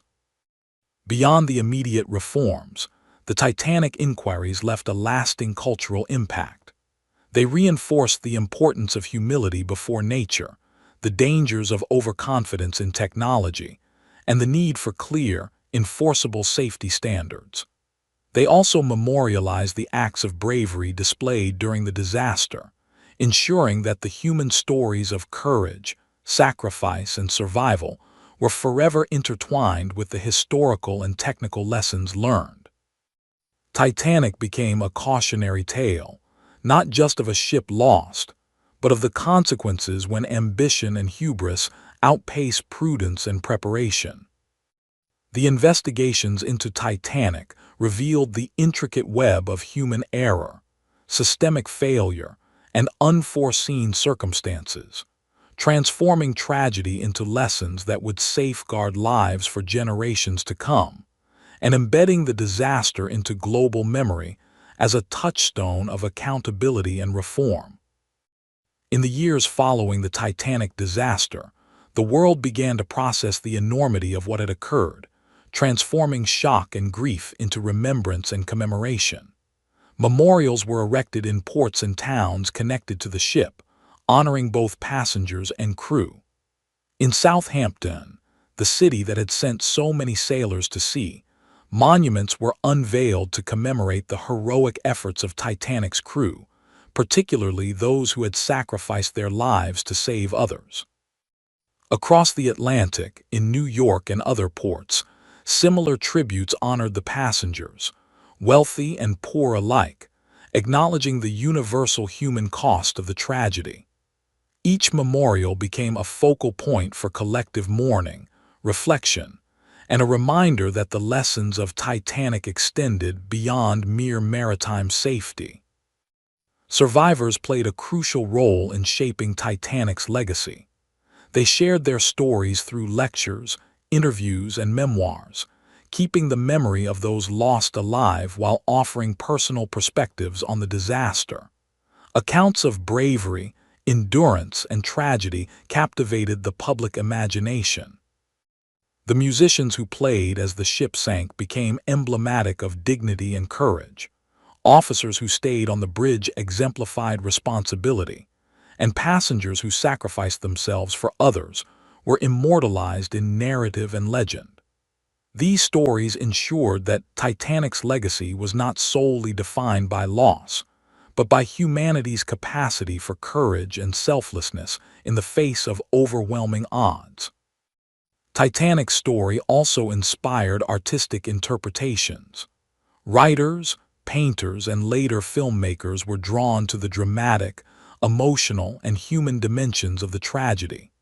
Literature and visual art captured the luxury of the ship, the horror of its sinking, and the heroism of its passengers, solidifying Titanic's place in cultural memory. The disaster transcended geography and class, resonating globally because it reflected universal human experiences: hope, ambition, fear, and mortality. Titanic became more than a historical event. It evolved into a symbol of human aspiration, vulnerability, and resilience. Families of the victims sought solace in commemoration. Ceremonies, anniversaries, and dedications became opportunities to honor lost loved ones and to pass down stories of heroism. Gravesites, plaques, and plaques bearing the names of those who perished ensured that memory endured physically as well as emotionally. Survivor associations formed, fostering networks of support and remembrance that preserved the collective experiences of those who had lived through the disaster. These groups became guardians of Titanic's story, bridging generations and ensuring that lessons of bravery, caution, and compassion were never forgotten. Internationally, Titanic's legacy influenced maritime tradition and global consciousness. The ship's story became part of educational curricula, lectures, and public exhibitions, emphasizing both historical facts and the profound human narratives intertwined with them. Museums and dedicated exhibitions showcased artifacts recovered from the sea, including personal items, ship components, and photographs, allowing visitors to connect tangibly with the past. Titanic became a bridge between history and memory, engineering and emotion, human ambition and vulnerability. The Titanic disaster also fueled public fascination with the ocean's mysteries. The wreck, lying undisturbed for decades beneath the Atlantic, inspired exploration, technological innovation, and scientific curiosity. Expeditions to the site combined archaeology, engineering, and storytelling, ensuring that the Titanic continued to educate and captivate long after its sinking. Its legend grew not only from the loss of life, but from humanity's relentless drive to understand, commemorate, and learn from history. From memorials in port cities to global exhibitions, Titanic transformed from a maritime tragedy into a lasting symbol of heroism, memory, and the fragility and resilience of the human spirit, forever anchored in collective consciousness. For more than 7 decades, the Titanic rested silently beneath the Atlantic, hidden from human eyes in the icy depths, a ghostly monument to ambition and tragedy. Stories of its final moments were pieced together from survivor accounts, documents, and speculation, but the actual resting place of the ship remained a mystery. That all changed on September 1, 1985, when a joint French-American expedition led by oceanographer Robert Ballard discovered the Titanic wreck approximately 12,500 feet below the surface, nearly 370 miles southeast of Newfoundland. The discovery transformed Titanic from legend and memory into tangible reality, offering the world a glimpse into the silent, cold grave of the once mighty vessel. The wreck revealed the staggering impact of decades beneath the sea. The ship had split into 2 main sections, the bow and stern, lying roughly a third of a mile apart, surrounded by debris scattered across the ocean floor. The bow, though remarkably intact, bore the scars of collision and the crushing force of deep water. Its once grand decks collapsed and its interiors dark and ruined. The stern, heavily damaged and twisted, told a different story, chaotic, fragmented, and almost unrecognizable. Personal belongings, coal, lifeboats, and other remnants of the passengers' final hours were strewn across the seabed, a haunting testament to the lives abruptly ended in April 1912. Technological advancements made the exploration possible. Remote-controlled submersibles, cameras, and sonar mapping allowed researchers to document the wreck in unprecedented detail. Each dive revealed new artifacts: china plates etched with initials, a lone shoe, a music sheet, the fragments of the grand staircase. These objects humanized the tragedy, connecting the abstract statistics of loss with tangible reminders of the individuals aboard. The Titanic was no longer just a story. It was a preserved monument of human endeavor and hubris, waiting silently beneath miles of cold, crushing water. The discovery also sparked debates about preservation and ethics. Salvaging artifacts from the wreck raised questions about whether human interference violated the sanctity of a grave site. Museums worldwide sought to acquire items recovered from the ship, balancing historical value with respect for the dead. The wreck became a symbol not only of engineering marvel and human tragedy, but also of the complex relationship between memory, history, and modern exploration. Conservationists emphasized documenting and preserving what remained in situ, while collectors and scholars argued for artifacts to be displayed, studied, and remembered on land. Scientific studies of the wreck revealed more than just its physical state.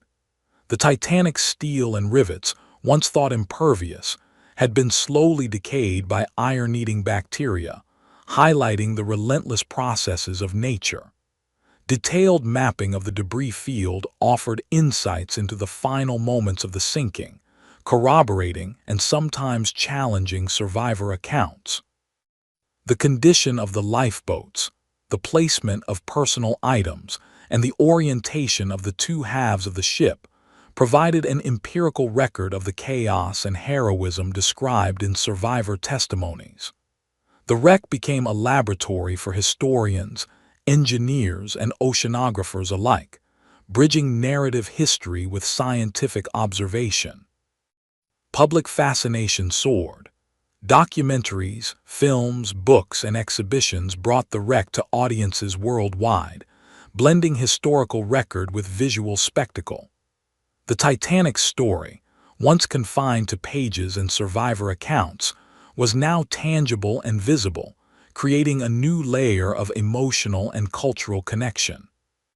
The cold Atlantic grave became a site of education, reflection, and awe, a reminder that human ambition, courage, and error are forever intertwined, even decades after the final tragedy.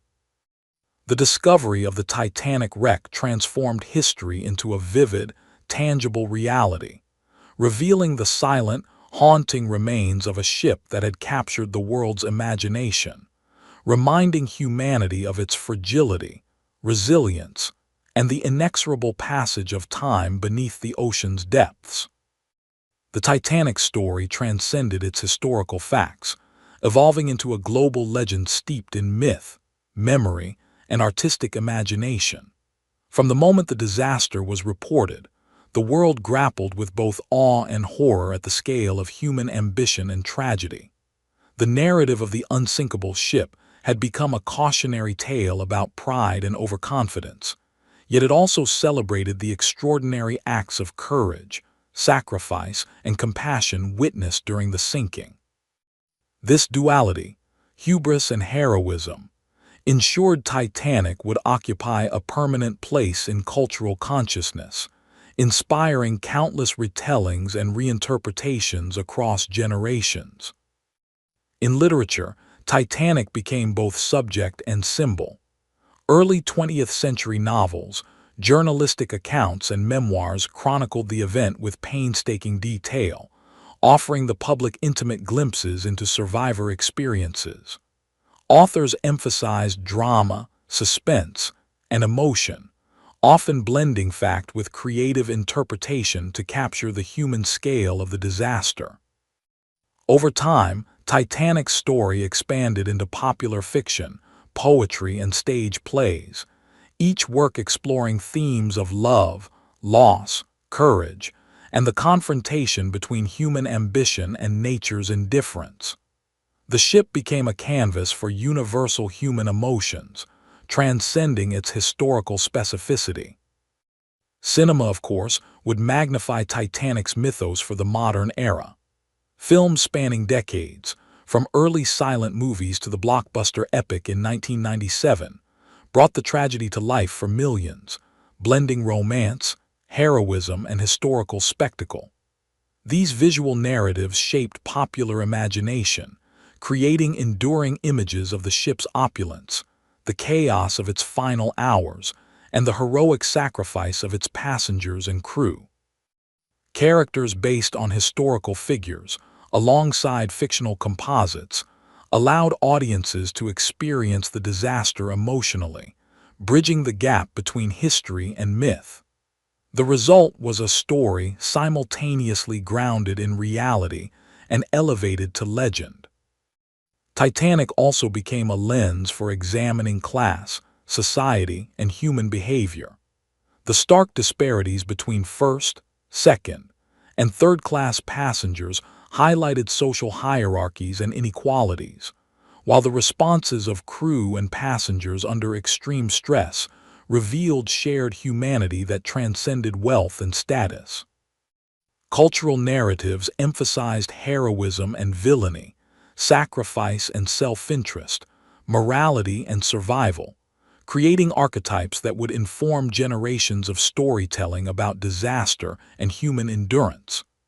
Titanic became both historical record and moral allegory, a mirror reflecting societal values and human instincts in extremis. Myths and speculation flourished alongside historical fact. Rumors of cursed objects, doomed voyages, and supernatural forces surrounding Titanic captured the imagination of storytellers and the public alike. Some suggested that the ship's luxurious excess was itself a curse, while others interpreted survivor accounts as evidence of fate or divine intervention. These stories, while not historically verified, added layers to the Titanic legend, intertwining horror, mystery, and fascination with the documented tragedy. Titanic thus became a symbol not only of human ambition and error, but also of the unknown forces, psychological, moral, and natural, that shape life and death. Public commemoration further cemented Titanic's cultural impact. Museums, exhibitions, documentaries, and educational programs preserved artifacts and survivor stories, ensuring that both heroism and tragedy remained visible. Memorials in port cities, annual ceremonies, and survivor associations sustained collective memory, while scholarly work and popular culture continued to explore the disaster's significance. Titanic's story became a permanent fixture in global consciousness, a symbol of human aspiration, the price of hubris, and the enduring capacity for courage and compassion under extreme circumstances. Through literature, film, myth, and memorial, Titanic transformed from a maritime disaster into a cultural legend, blending history, heroism, and human fascination into a story that resonates across generations, reminding humanity of both its vulnerability and resilience. The sinking of the Titanic left an indelible mark not only on history and culture, but also on the practical world of maritime safety and global awareness. The disaster exposed the catastrophic consequences of human overconfidence, inadequate preparation, and the failure to respect nature's unpredictability. In response, governments, shipping companies, and international maritime organizations undertook sweeping reforms to prevent such tragedies from recurring. Titanic became a case study in risk management, engineering ethics, and human behavior under extreme stress, its lessons echoing far beyond the North Atlantic. The most immediate changes focused on safety regulations. Ships were now required to carry lifeboats sufficient for every passenger and crew member, conduct regular emergency drills, and maintain continuous wireless communication. Ice patrols were established to monitor iceberg activity and provide real-time warnings to vessels navigating northern waters. Maritime authorities also implemented stricter inspection protocols and enforced adherence to safety standards, ensuring that the hubris and negligence evident on Titanic could not be repeated on future voyages. These reforms, grounded in hard-won experience, represented a dramatic evolution in international maritime law and practice. Beyond regulatory reforms, Titanic's story reshaped public consciousness about the limits of technology and the importance of humility in the face of natural forces. The ship, hailed as the pinnacle of engineering, had demonstrated that even human ingenuity could not fully conquer the ocean's power. The disaster fostered a more cautious and respectful approach to maritime travel, emphasizing preparedness, vigilance, and the recognition that human innovation must be tempered by responsibility. Engineers, designers, and shipbuilders studied Titanic extensively, applying lessons from its construction, failure, and sinking to improve the safety, durability, and operational protocols of future vessels. Titanic also became a cornerstone for education and public discourse. Schools, museums, and historical societies used the disaster as a means to teach history, engineering, and ethics, highlighting both technological achievement and human vulnerability. Survivors, memoirs, artifacts recovered from the wreck, and meticulously researched documentaries provided tangible lessons for generations, blending narrative, evidence, and moral reflection. Titanic's story thus extended beyond its historical moment, offering ongoing insights into leadership, crisis management, and the human capacity to endure adversity. The cultural and symbolic impact of Titanic intertwined with these practical lessons. The tragedy reinforced universal themes of courage, sacrifice, and moral responsibility. Stories of musicians playing to calm passengers, officers guiding lifeboats, and individuals sacrificing themselves for others became touchstones of heroism, inspiring literature, art, and social reflection. Titanic served as a reminder that disasters are measured not only by loss, but by the human responses they elicit, acts of empathy, courage, and solidarity that endure alongside memory of tragedy. In the long term, Titanic's legacy shaped the shipping industry, public policy, and cultural imagination. The disaster demonstrated the importance of foresight, preparation, and ethical responsibility in technological enterprise. It also cemented a narrative of human resilience in the face of uncontrollable forces, balancing mourning for lost lives with admiration for those who survived or acted selflessly.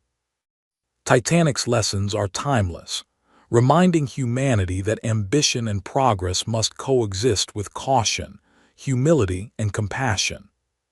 From sweeping safety reforms to enduring cultural resonance, the Titanic disaster transformed the world, leaving lessons written not only in law and regulation, but in collective memory, ethics, and the enduring human spirit that rises in the face of tragedy. More than a century after the Titanic sank, its story remains etched in global consciousness, a timeless reminder of human ambition, vulnerability, and courage. The ship, once the epitome of technological marvel and opulent luxury, is now immortalized not just as a vessel, but as a symbol of humanity's confrontation with nature, mortality, and the consequences of hubris. The Titanic's legacy is multifaceted, encompassing historical study, cultural memory, personal heroism, and enduring lessons about engineering, leadership, and human behavior under extreme circumstances. Memorials around the world continue to honor both passengers and crew, from the grandeur of monuments in Southampton and Belfast to simple plaques commemorating those lost at sea. Annual ceremonies, survivor associations, and educational programs ensure that the personal stories, the bravery of officers, the compassion of strangers, the resilience of children, remain central to how the tragedy is remembered. These rituals of remembrance transform the memory of the disaster from abstraction into tangible human experience, ensuring that every life lost is honored and every act of courage is preserved in collective memory. The Titanic's cultural imprint is equally profound. Films, novels, plays, and documentaries have kept the story alive across generations, each retelling adding new layers of interpretation, drama, and reflection. From early 20th century newspaper accounts to blockbuster cinematic adaptations, the tale has captivated audiences by balancing human emotion with historical fact. Titanic resonates because it speaks to universal experiences, love and loss, bravery and fear, hope and despair. It is a story of individuals caught in extraordinary circumstances, magnifying both the frailty and resilience of the human spirit. The discovery of the wreck in 1985 added a new dimension to Titanic's legacy. The ship, lying broken but remarkably preserved on the ocean floor, became a tangible connection to the past. Artifacts recovered from the site, the personal belongings of passengers, fragments of the grand staircase, and everyday objects frozen in time, offer a direct link to the lives affected by the disaster. These relics transform the Titanic from a narrative into a visceral experience, allowing future generations to engage with history on a profoundly personal level.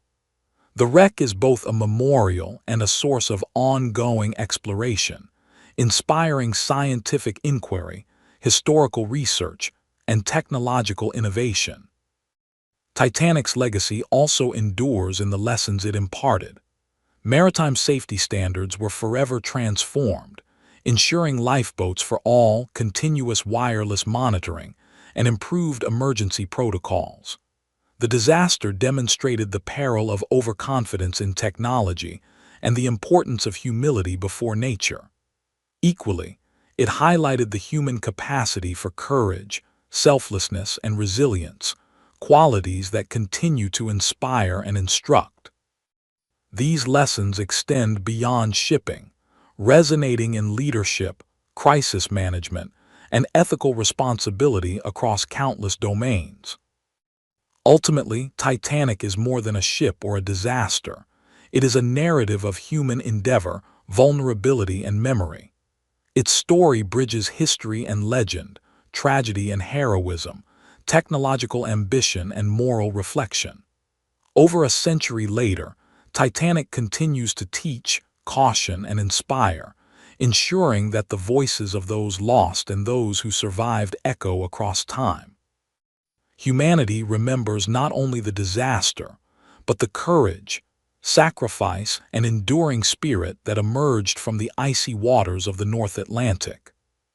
Titanic's legacy is immortal, a story carved into history, memory, and culture, forever reminding the world of ambition, tragedy, heroism, and the enduring resilience of the human spirit.